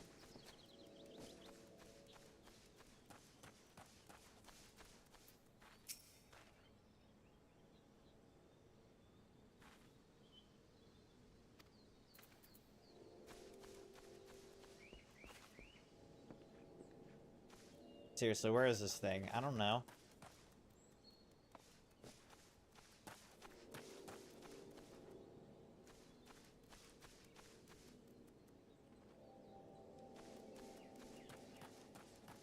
Search for the kobold in Camp Overlook.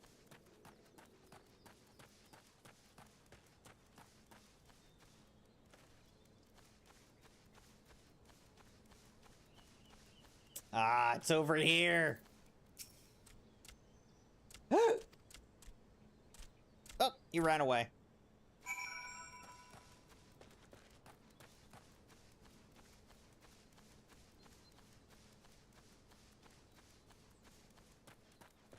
Like down below now? Oh, found him again. Found him again, boy.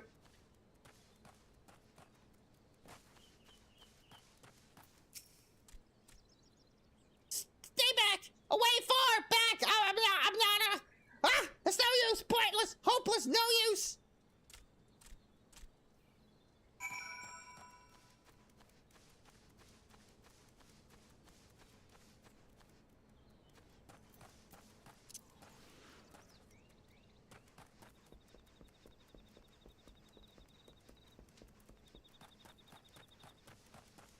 Back to camp.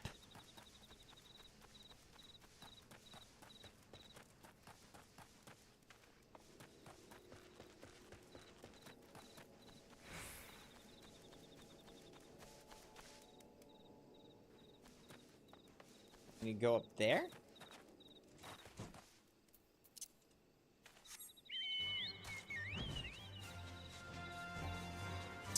Oh, maybe up here?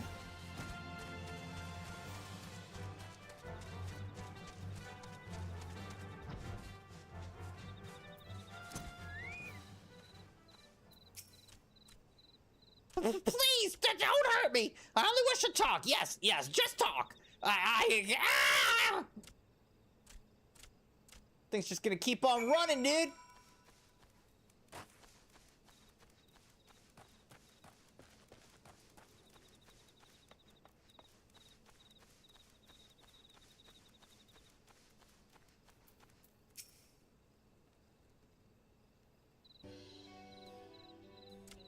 This was a stupid plan. Stupid. But if I tell no one, then everyone will... Ah! He found me again! What to do? I come in peace, only to talk, speak, say, talk. So please, do not hurt me. So this is our wild kobold infiltrator, is it? No wonder the soldiers were on edge. You could very well give one a bruised knee. Huzzah, we've got him! Fine work, Scions! So, little one, thought you could sneak into my camp, did you? Plotting to steal my crystals, were you? No, I came to ask for help, but when soldiers saw me, they drew their weapons and shouted, and I... Now, let us all take a deep breath and discuss this like civilized individuals. What's your name, child? Pickman Gaboo of the 620th Order. At least, I will be a Pickman one day. Well met, Gaboo. I'm Alfino, and this is my sister, Alice. Crimson, the man who found you, is our friend. And now that you know our names, we can be friends too. Now, Commander Blowden here thinks you wanted to take his crystals, Gaboo. But you said you came to ask for help. Why to us and not to your own people? What happened, Gaboo? Can you tell us? Why does he keep saying Gaboo?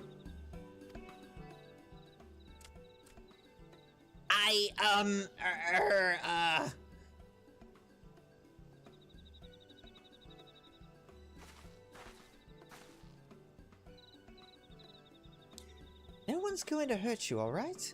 Not while we're here, I promise.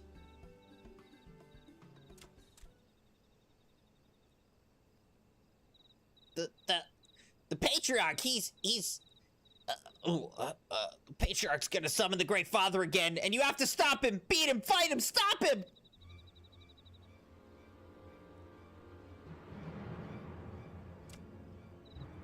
Gaboo's parents said they didn't want it, along with many others, but the patriarch wouldn't listen. He was so angry, raging, fuming, angry. He said that if they didn't have iron in their hearts, they would serve as coke for the furnace. And then the guards took my parents and the others away, and I haven't seen any of them since. Coke for the furnace? I did not want to believe it, but I've heard tales of Fochi fashioned from the bones of beastmen, which worshippers use in their rituals, hoping to summon more powerful incarnations of their gods. By the 12, that is sickening. No one listens to Gaboo! No matter how much he cries, pleads, begs, cries, they do not listen. Only talk about punishing the overdwellers and praising the Great Father. Gaboo loves the Great Father, but he loves his parents too. So please, help Gaboo stop the Patriarch and save his parents.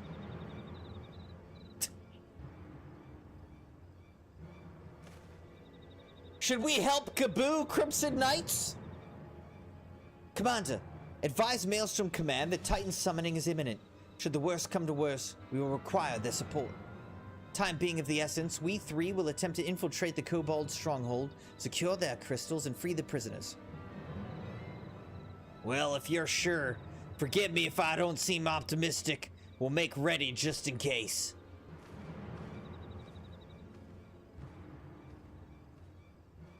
Leia thinks we should help Gaboo. Alright, what is, does anybody remember the monkey's name in Aladdin? What is the monkey's name in Aladdin?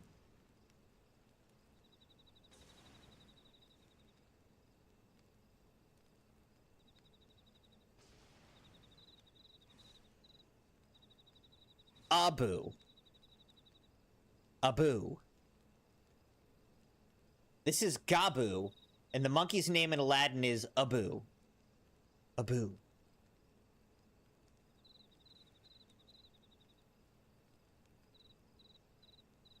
I don't know if they're kind of making a reference to that. Like with Gaboo's name, I don't know.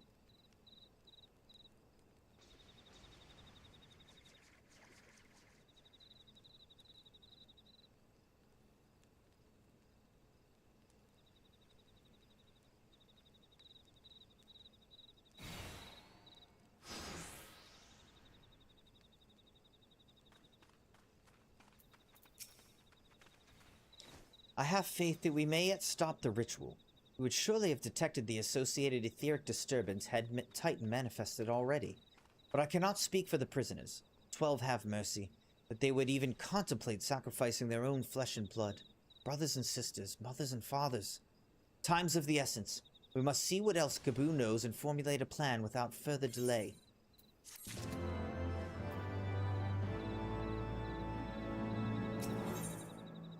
The beast that mourned at the heart of the mountain, shifting nervously from foot to foot, Gaboo struggles to meet your gaze. I heard Great Father Titan loves crystals, cherishes, covets, loves them, and if we gather enough, he will return. That's why the Patriarch told everyone to go forth and gather them. I was thinking, if we take all the crystals away, maybe the Great Father won't come? Very good, Gaboo. I was just thinking the same thing. Do you know where these crystals are stored? I know! Oh! Several spots, each defended by a different order. Gaboo wanted to steal them, but he was too afraid to go alone. Yes, too afraid to go alone. But together, we can take them away and hide them. Come. Gaboo will lead you to the first cache.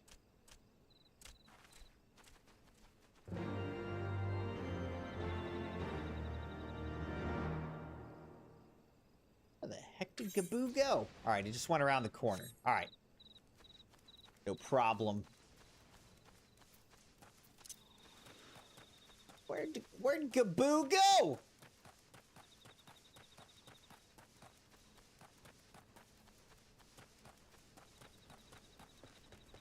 Oh, are these guys gonna aggro and fight or leave me alone? Maybe leave me alone. Quickly! Here's a cache of crystals. You have them all. Good. Lead on, Gaboo. This way!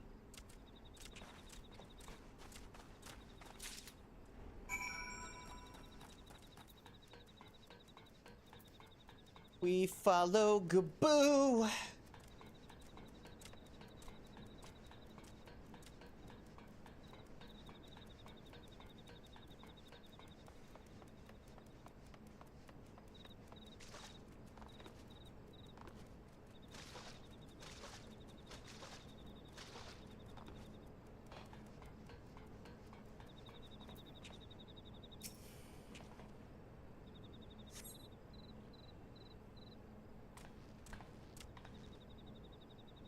Time is short. If you have the crystals, we should move on to the next cache. Did you hear me, brother? Brother? Aye, it's just that...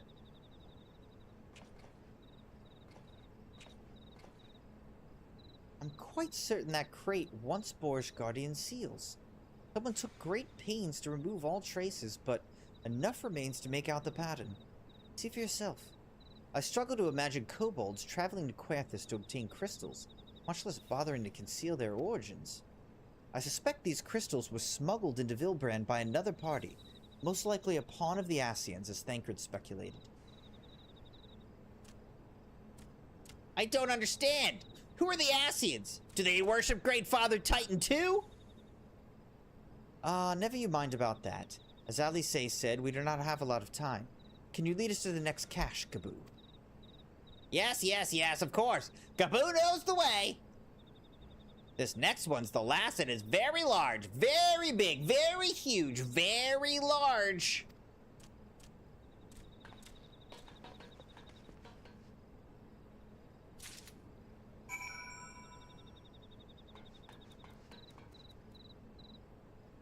It's gonna be huge.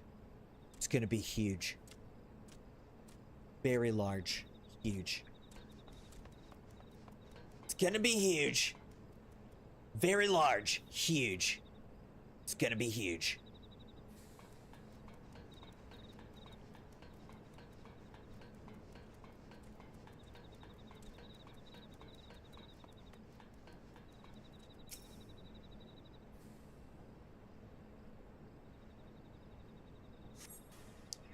Though you cast about for a time, you see no sign of the crystals. Well, that's not good. It's not good at all. Where are the crystals? Confound it. What about you, Crimson? Any luck? Nothing. But this cannot be. Gaboo saw them. Spied, spotted, saw. Think, brother, think. They must have moved them, yes? The question is, where to and why? Within Ogumoro, where they summoned Titan once before and mean to do so again. It's the only explanation. What about Mother and Father and the others? We have to help them! And we will, Gaboo, we will! Stay calm! We still have time! They have yet to call for the remaining crates, yes? If they had, then they would have found the other caches empty and sounded the alarm. Nevertheless, I believe the time for stealth has passed. We must breach the navel and seize the remaining crystals. There's no other way to prevent Titan summoning. But first, give me your crystals, that I might deliver them into Commander Bloiden's custody. We dare not take them into the bowels of the mountain. I'm glad you enjoy it, Leah. I'm glad you're enjoying it.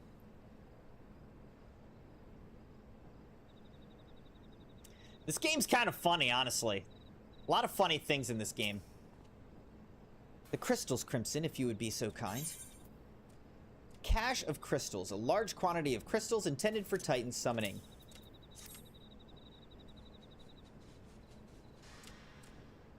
Thank you.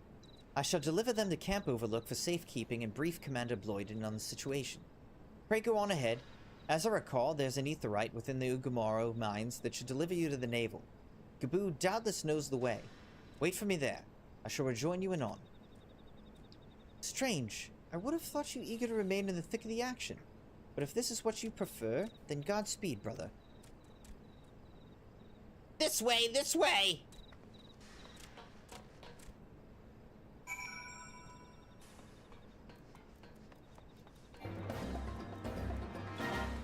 I am not trying to do this fate.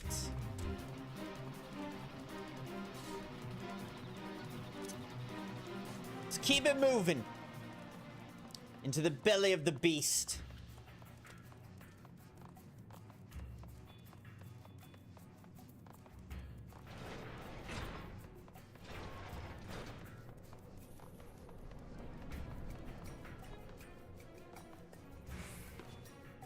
Of course, that would be too easy if that opened, wouldn't it?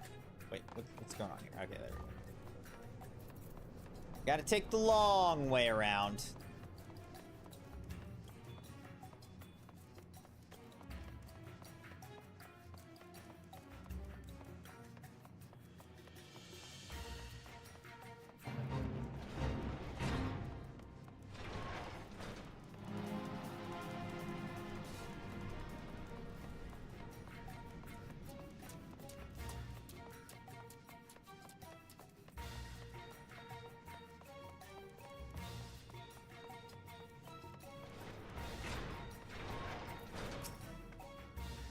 Ah, I take it this is the aetheryte we seek. Right then. As soon as Alphino arrives, we go. I trust you're feeling suitably heroic, Crimson. There's no telling what sort of resistance we'll face in there.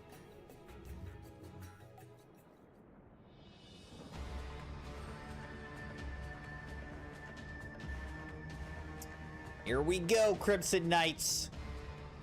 Quickly, you clods. Briskly, swiftly, quickly. I will not suffer any further delays.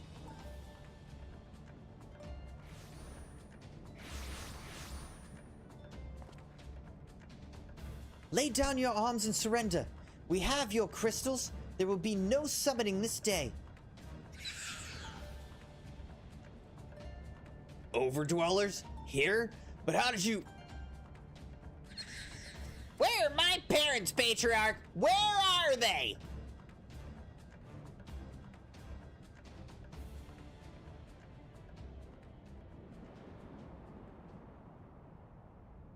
Are they dead? Yeah, they look pretty dead. I don't think they're alive. Yikes. Mother? Father? Coke for the furnace? You monster! How could you? We are but servants of the Lord of Crags. We are his, that he may drink of our blood and partake of our flesh, that he might draw upon the strength of his children and defend them from the tyranny of the overdwellers. No, Alice, not yet.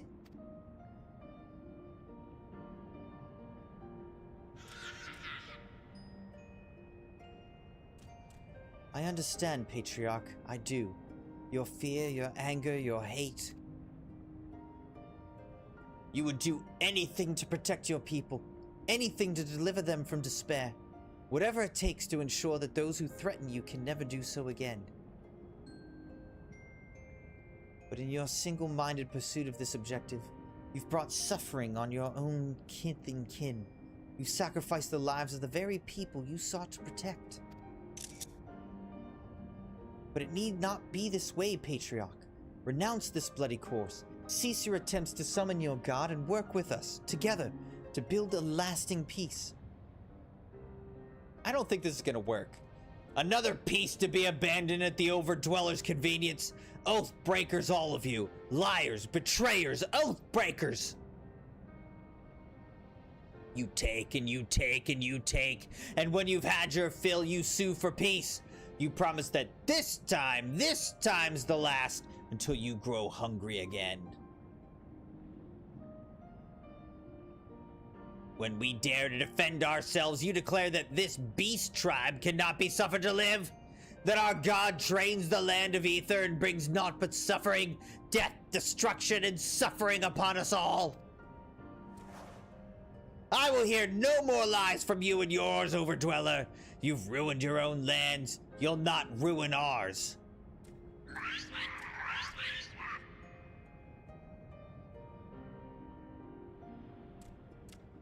I said he'd come for you, and I did. I'm here. I'm here. I'm here. Say something, please. Please. Yeah, they're just straight up dead. Please!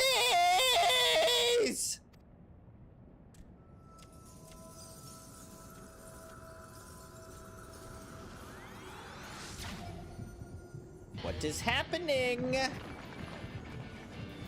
Oh, jeez. Here we go. Wake up! Wake up! Wake up! Wake up! Wake up! Wake up! Wake up! Wake up! Wake up! Wake up!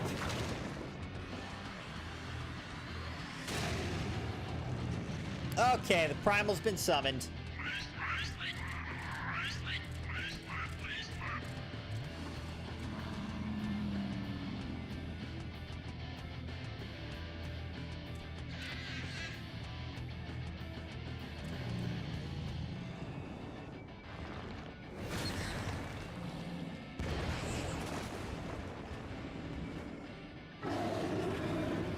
Well, that primal is not happy. 7 hells.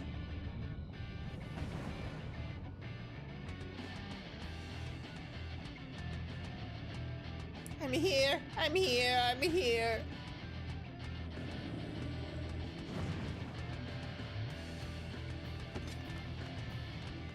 Alfino, leave him to me.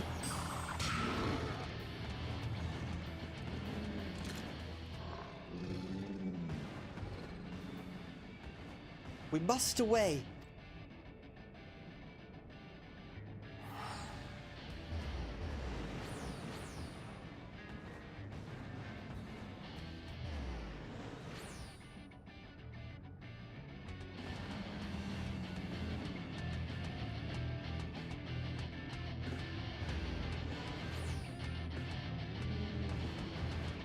All right, so we all just ran away from this battle?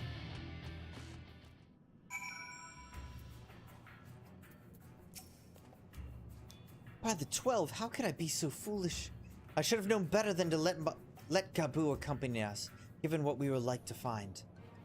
His anguish and despair of serfdom birth a primal, just as surely as would the supplications of the faithful. Worse, being born of such tumultuous emotion, this incantation of Titan seems incapable of naught but violence. We have one cause for optimism. It is that while many crystals were present, they represented but a fraction of the quantity intended for the summoning ritual, meaning that Titan must be far weaker than planned. Be that as it may, he is yet a primal, and the longer we leave him to bleed the land of Ether, the stronger he will grow. And should Titan be permitted to leave Agamoro, more lives will be lost. The Maelstrom will rally their troops, and the cycle will continue. Crimson, you know what must be done. Will you face the Lord of Crags once more? Of course! Why do we even run? Thank you, my friend. Alice and I will tend to Gabu. When you finish with the primal, look for us in Camp Overlook. We'll be expecting you. Wait, so I'm just gonna fight the primal by myself? Yay?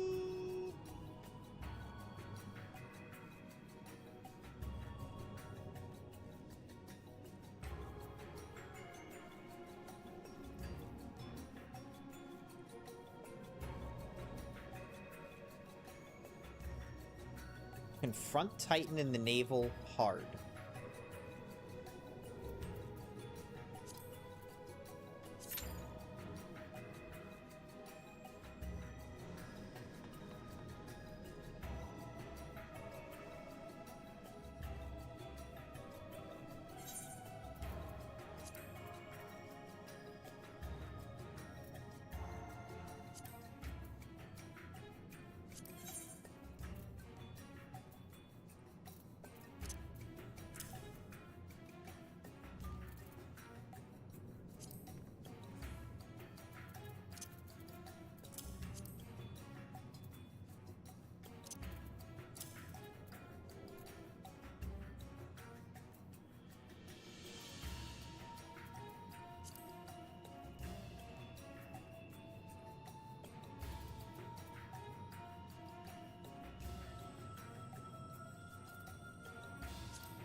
All right, so we're just waiting to join this duty.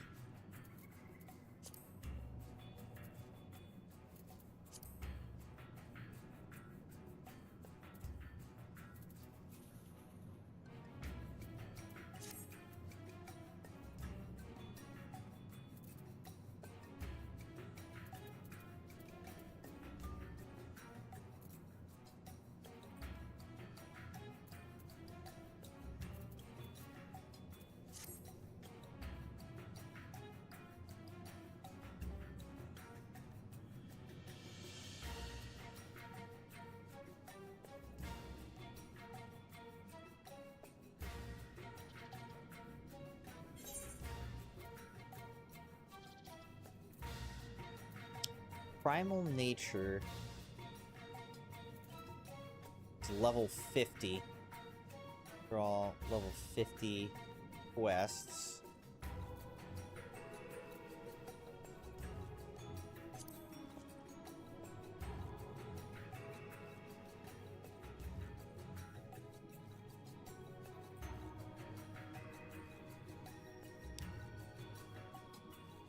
All right, it says average wait time to form a party is 6 minutes. We've waited about 3.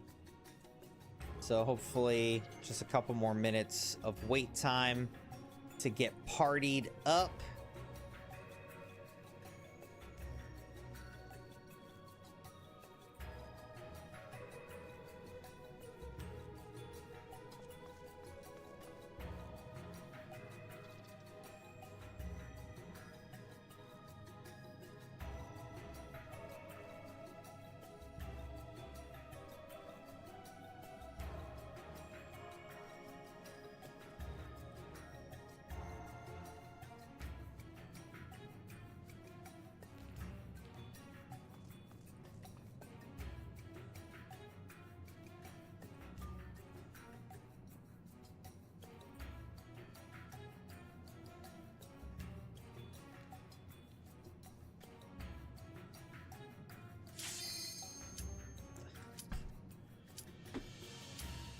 All right, so we got partied up, so now we can commence the battle.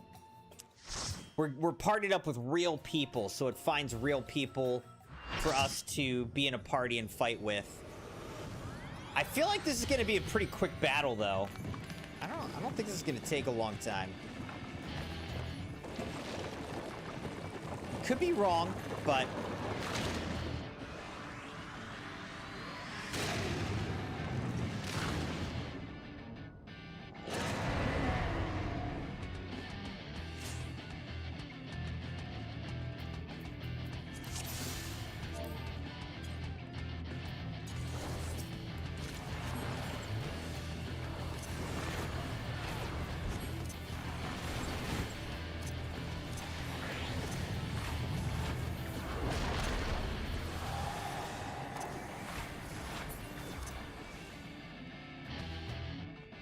He done disappeared, dude.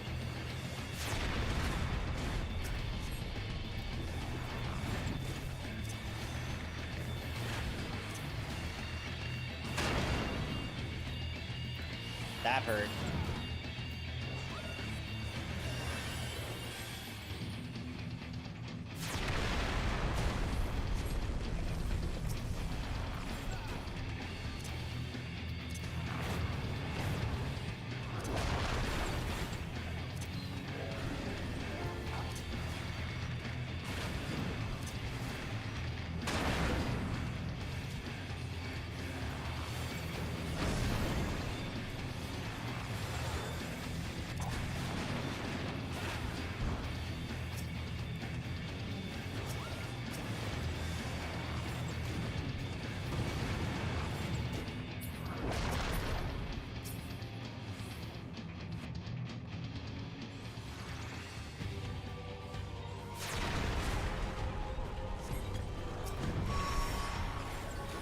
Mother, father, I can't find you.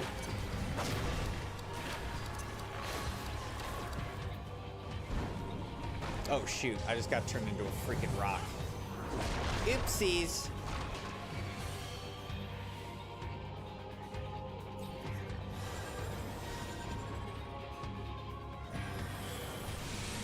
Wake up!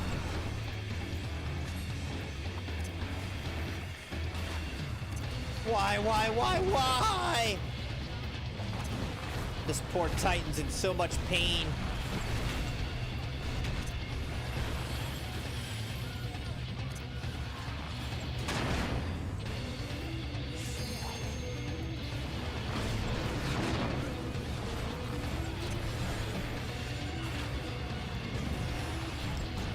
Let's end the Titan's pain.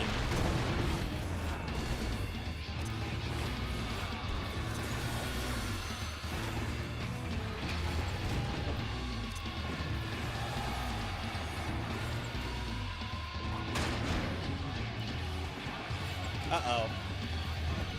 We lost Dracula.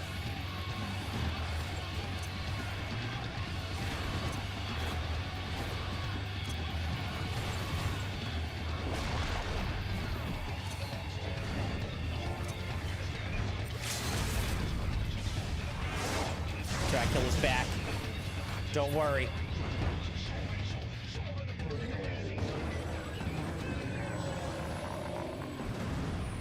All right.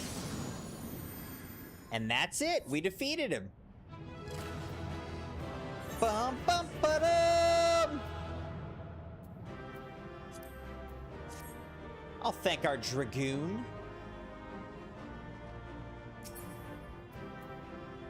Guillotine of Crags. Ooh, I do want that. I'm gonna greet it.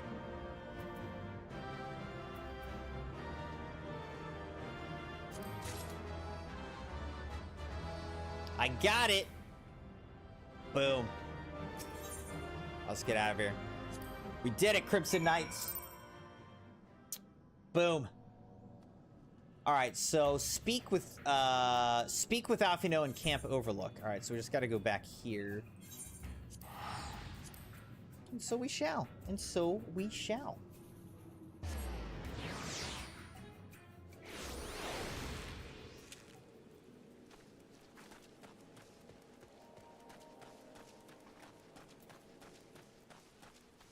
The beast that mourned at the heart of the mountain. Yeah, see, that wasn't too bad. The wait was not that long, so I'm happy with that. Ah, there he is. Did I not tell you he would return safe and sound? Deed is done, then. Titan is no more? Good. There's been enough tragedy this day. It's been like that since he regained consciousness. We believe he can hear us, but he's made no attempt to respond. He's almost certainly still in shock, but we cannot discount the possibility that he succumbed to the Primal's influence. Should that prove to be the case, he must be put to death, like any other thrall. Such is the Alliance's policy, yes? You have the right of it. But we must not rush to conclusions. After all, we once feared that Issael's followers were beyond reason, and many have since laid down their arms and accepted Ishgard's peace. Can but watch, pray. Watch, wait, and pray.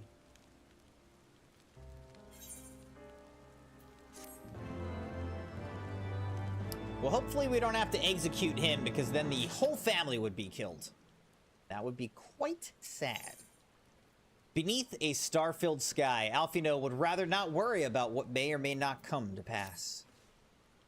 There's naught to be gained from dwelling on an eventuality over which we have no control, much less one which may never even come to pass. Let us tend to more immediate matters, informing Commander Bloiden of Titan's demise, for example. You may be certain that he will be glad of the news. Would you be so kind as to break it to him?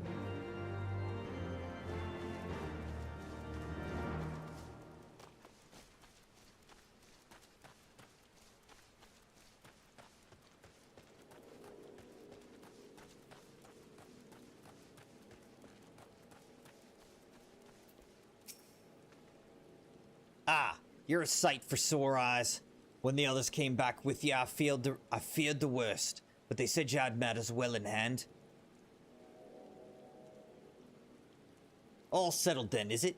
I'm glad to hear it, but not half as glad as my men'll be, believe you me. Regardless of whether or not he was summoned properly, a primal's a primal, and there ain't a soul in Maelstrom that hasn't lost a friend to one. Don't get me wrong, like, we were all prepared to do our part, but we weren't so naive as to think we'd live to tell the tale.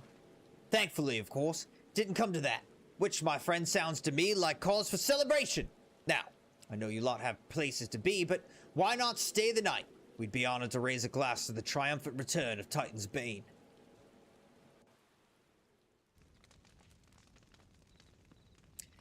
Isn't it, Leah? We didn't save his family. It's really sad. Honestly, I wasn't expecting that. I was not expecting that.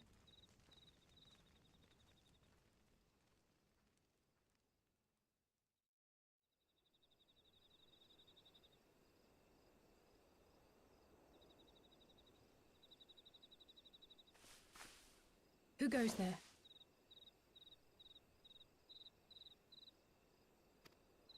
I forgot that I have to click through the dialogue for a second. Oh, it's you. Forgive me for straying from the camp. He hasn't been feeling too welcome, to say the least. I thought a change of scenery might do him good. But, alas.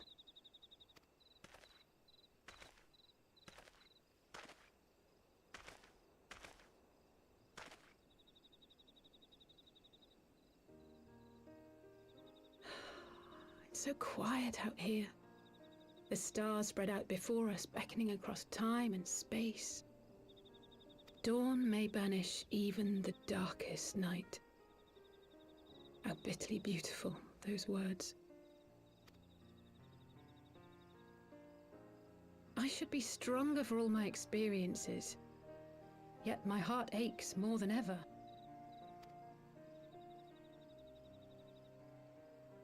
I never understood why Grandfather gave his life that day. I thought that if I came here, I would find the answers I needed. But when I finally laid eyes on the land he sacrificed everything to save, saw firsthand the bickering, the pettiness, I was disappointed. I was angry. I could not fathom how these people were more deserving of his love than his family, than me. Nevertheless, I had to believe he had good reason. I was determined to uncover the whole truth of the calamity and, perhaps in so doing, find my own purpose in this sea of chaos. My travels have been enlightening, but I cannot say that I have enjoyed them. I have lost count of the many petty crises that I was helpless to resolve and of the people whose actions I could not understand. There were others, of course. Good people. People with whom I felt a kinship, whose lives I could not save. I found myself asking what it was all for. Why try if I was doomed to fail in the end? But then I recalled Grandfather's words to my father, years ago, before he left Sharlayan behind forever. To ignore the plight of those one might conceivably save is not wisdom, it is indolence. We must all protect that which we hold most dear in the manner of our own choosing. We have to try, do we not? Of course, it's one thing to try and another to do. There were times while I was tracking the warriors of darkness when I faltered, when I was afraid. But then I thought of my brother, of Urianger.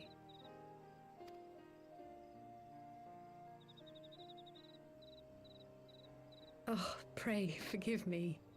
This conversation has been rather one-sided, hasn't it? Yeah, it has. Talk Mayhap much? you could recount some of your adventures in Ishgard.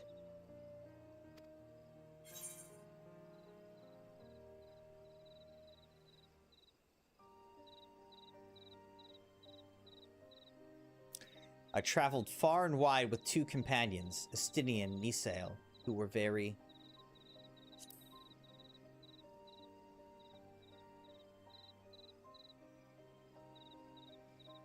Gods! They must have been at each other's throats from dawn till dusk. I dare say you managed to keep the peace, though.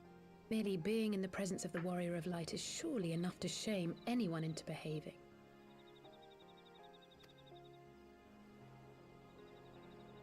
The hopes and dreams of so many rest on your shoulders, Warrior of Light. As long as the sun rises, we can but carry on. For the sake of those we hold dear. For those we hold dear.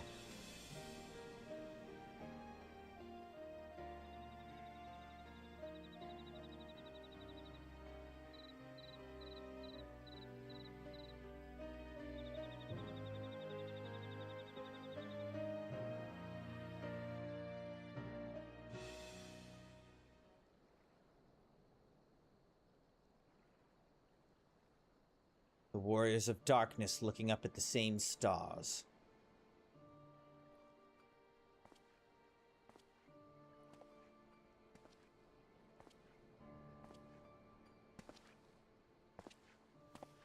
To what end dost thou cling to the tainted gifts of the Mother?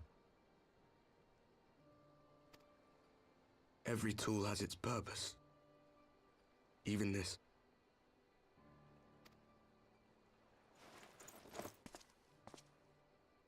Well, what is it?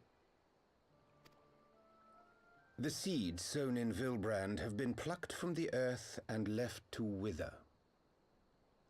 Alas, Titan's demise sufficed not to drive the kobolds to deepest desperation.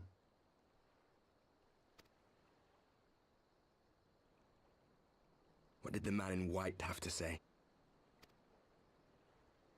That we are to proceed as he did first set forth. Well, that's easy for him to say. It's not his bloody world on the brink of destruction, is it? Be thou well reminded that with an end to Ishgard's unrest, naught now remaineth to preoccupy the Scion's thoughts. And thus may they devote their every energy to thwarting thee and thine. I foresee only greater difficulties ahead. Foresee? Are you sure you don't welcome them? I'm starting to think you might hold a candle for your old friends after all. Pray do not mistake mine intent. I but look upon the path which lieth before us with due trepidation. Shouldst thou be of like mind, pray consider then another course.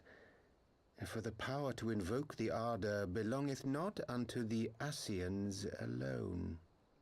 With thine own hand strike down thine enemy, the so-called hero who would see thy home lost to light. Do but this, and thou wouldst at a single stroke disrupt the all-too delicate balance of this realm, plunging her straightways into chaos. But now they're gonna try to kill me, huh? You do realize what you're suggesting, yes?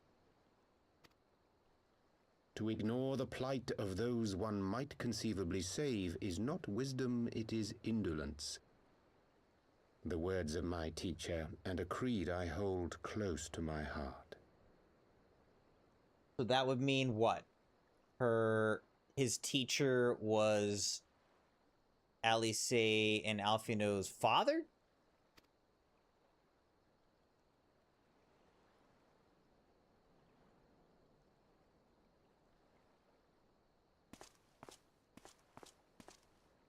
Very well.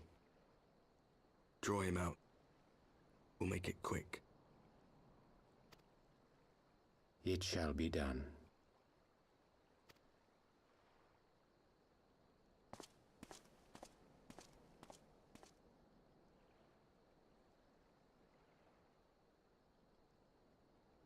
What good a creed one cannot uphold?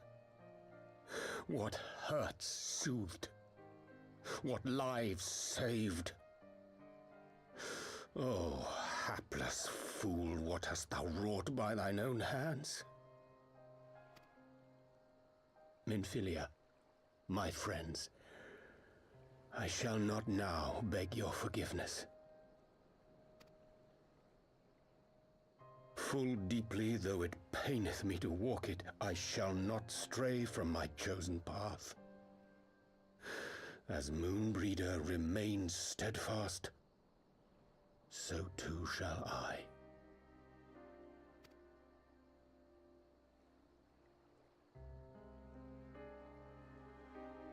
Why is he trying to kill me, though? That's what I don't get.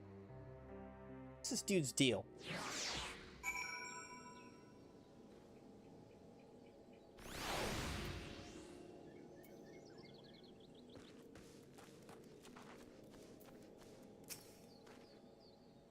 What ho, Crimson? I trust you had a good night's rest.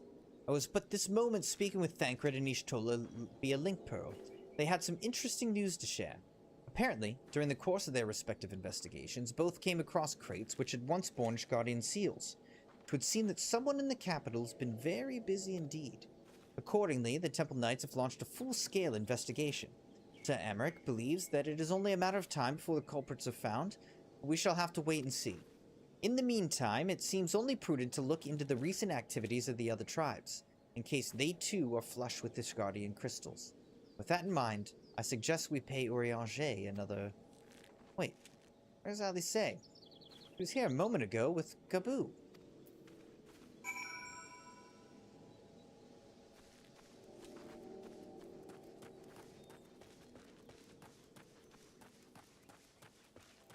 Found him.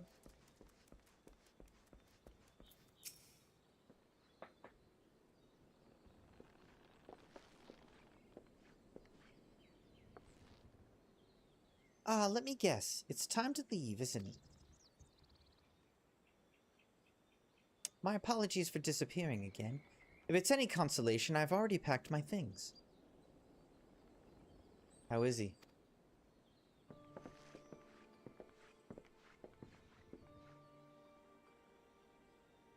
Brother, Commander Bloyden, something tells me you're not solely here out of concern for his welfare. But to answer your question, there's been no change. He'll not speak or eat. Not even sure if he slept. If he did, he seems none the better for it. He just shuffles about with that same expression on his face. You will look after him, won't you, Commander? And treat him with every kindness? He's still in there. I know it. Beneath the anguish and the despair, he's still fighting with all his heart. He deserves to be given the chance. Until he comes back to us. Until we know for certain what has become of him. Aye, aye, you needn't worry. If he hadn't risked his neck to warn us and help you secure the better part of the crystals, this could have turned out a damn sight worse than it did. We'll not soon forget that, and nor will Maelstrom Command.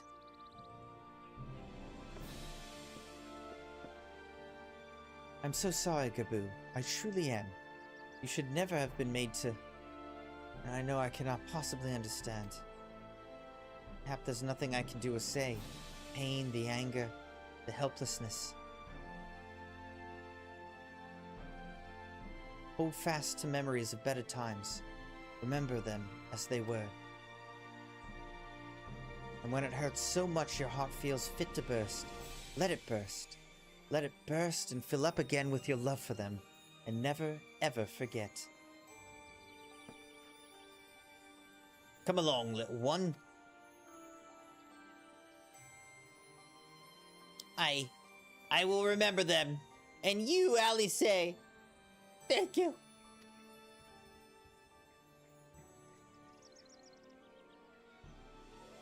So, pretty much that means he's not a thrall and we're not going to have to execute him. Thank God. That would just be too messed up for me. Have faith, sister. Your words have reached him. In time, he will recover. And those who orchestrated these events will be made to answer for their crimes.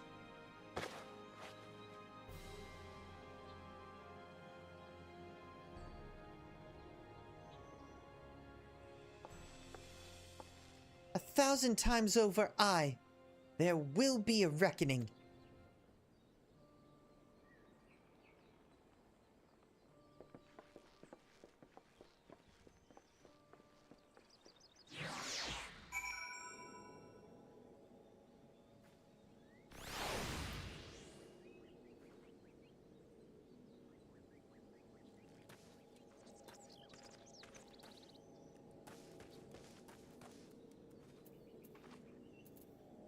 Oh, return to the Waking Sands. I was like, what?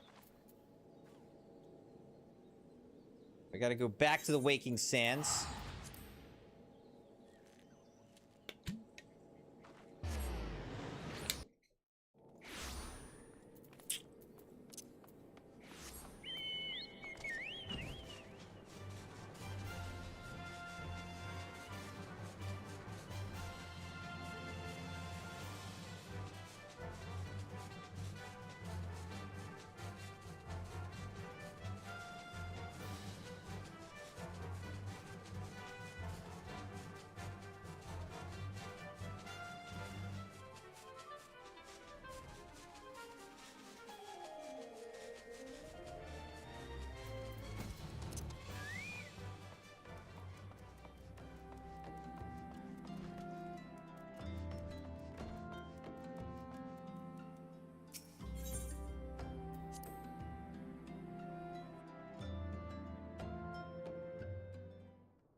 We've heard the glad tidings from Ogomora, my friends.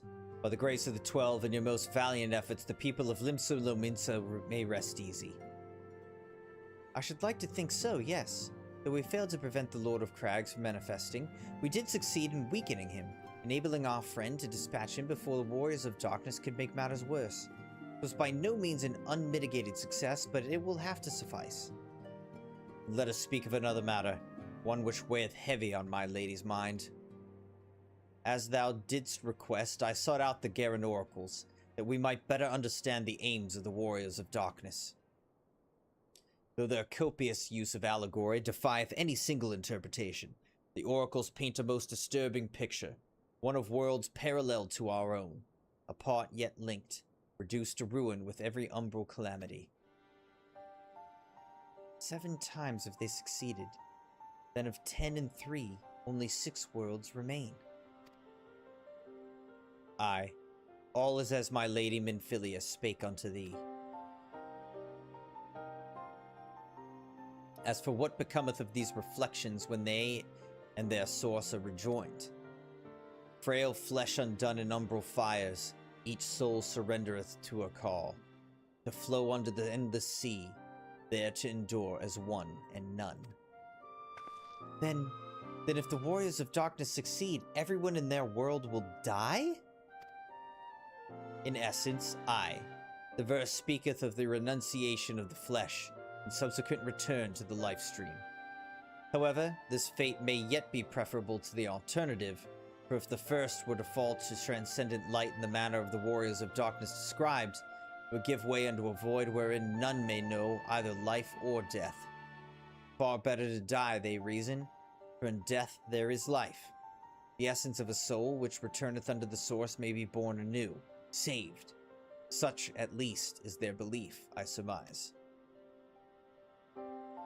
That is true, then, gods, no one should ever have to make such a choice. Ere we speak further on this subject, I would share with thee another recent discovery. It would seem that several sizable shipments of crystals have been delivered into the hands of certain Alamegan parties. Alamegans? Strange. And you believe this to be the work of the same Ishgardian smugglers who supplied the beast tribes? I know beyond a shadow of a doubt, and lest thou wonder at their motive, I would remind you that the Ascians did once attempt to bring about the summoning of Ralgu. The individuals who took receipt of these shipments are refugees belonging to a group devoted to the cause of Alamegan liberation. It may also interest thee to know that their Ishgardian suppliers appear to be none other than the remnants of Elin Royale's network of spies. Surely you jest, and yet, not so surprising. Bereft of leadership and hunted by the Alliance, I can well imagine such villains being desperate enough to conspire with the Ascians, assuming they even know or care who their new employers are. All of which is irrelevant. Forgive me. We must seek out the resistance group which received the crystals, without delay. Crimson, Alice, will you come with me to Little Alamigo?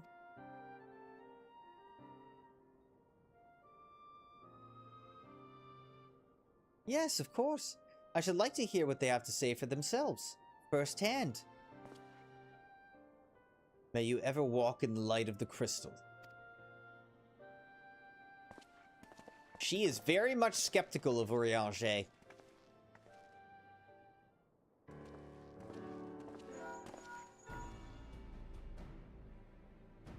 Alfino, Alisei, Crimson, are you three listening? Good. I have tidings. The Temple Knights raided the smuggler's warehouse less than an hour ago. A cursory interrogation of the prisoners yielded confirmation that they were in the employ of, and I hope you're sitting down, a man in black robes. Then you have them? And the crystals too? What few remained, aye. Regrettably, it would seem they dispatched one final shipment in the hours before we struck. It was bound for Little Alamigo, we're told, where it will be received by members of a local resistance group. Since Sir Americ's men no longer have need of my services, I have a mind to head that way. As do we, by happy coincidence. We learned of the shipments but a few moments ago. Ha! And there I was, thinking I might finally be one step ahead of the Warrior of Light and his little helpers. Ah, wait a moment, there's more, and I defy you not to be surprised by this revelation. The leader of the Ishgardian smugglers was formerly in the employ of one Eileen Royale, the infamous Ivy herself. Once again, Thancred, I fear I must inform you that... Thancred, with whom else have you shared this information?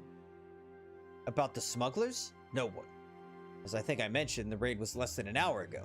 I was planning to contact Ishtola next, but is there someone else you would have me notify first? No, there isn't.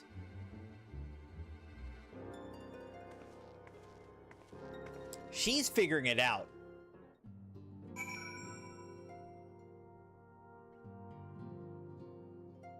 We're being set up by Urianger, who knows more than he should know. What in the world has gotten into her? It's twice now that we've sought Urianger's aid, and twice she's treated him as if he were a stranger. The Archon was one of Grandfather's most dedicated pupils, and spent as much time at the Levellier estate as we did. He's practically a member of the family. Truth be told, I struggle to recall a day from my childhood when I did not see the three of them laughing together. If this continues, I may have to raise the matter. Later, though, Little Alamigo awaits.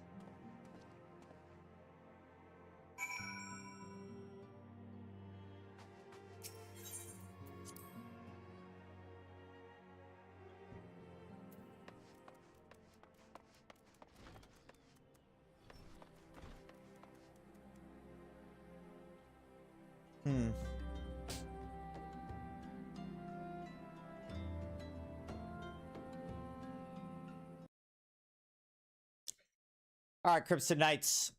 I think we're going to stop here because I'm getting pretty tired.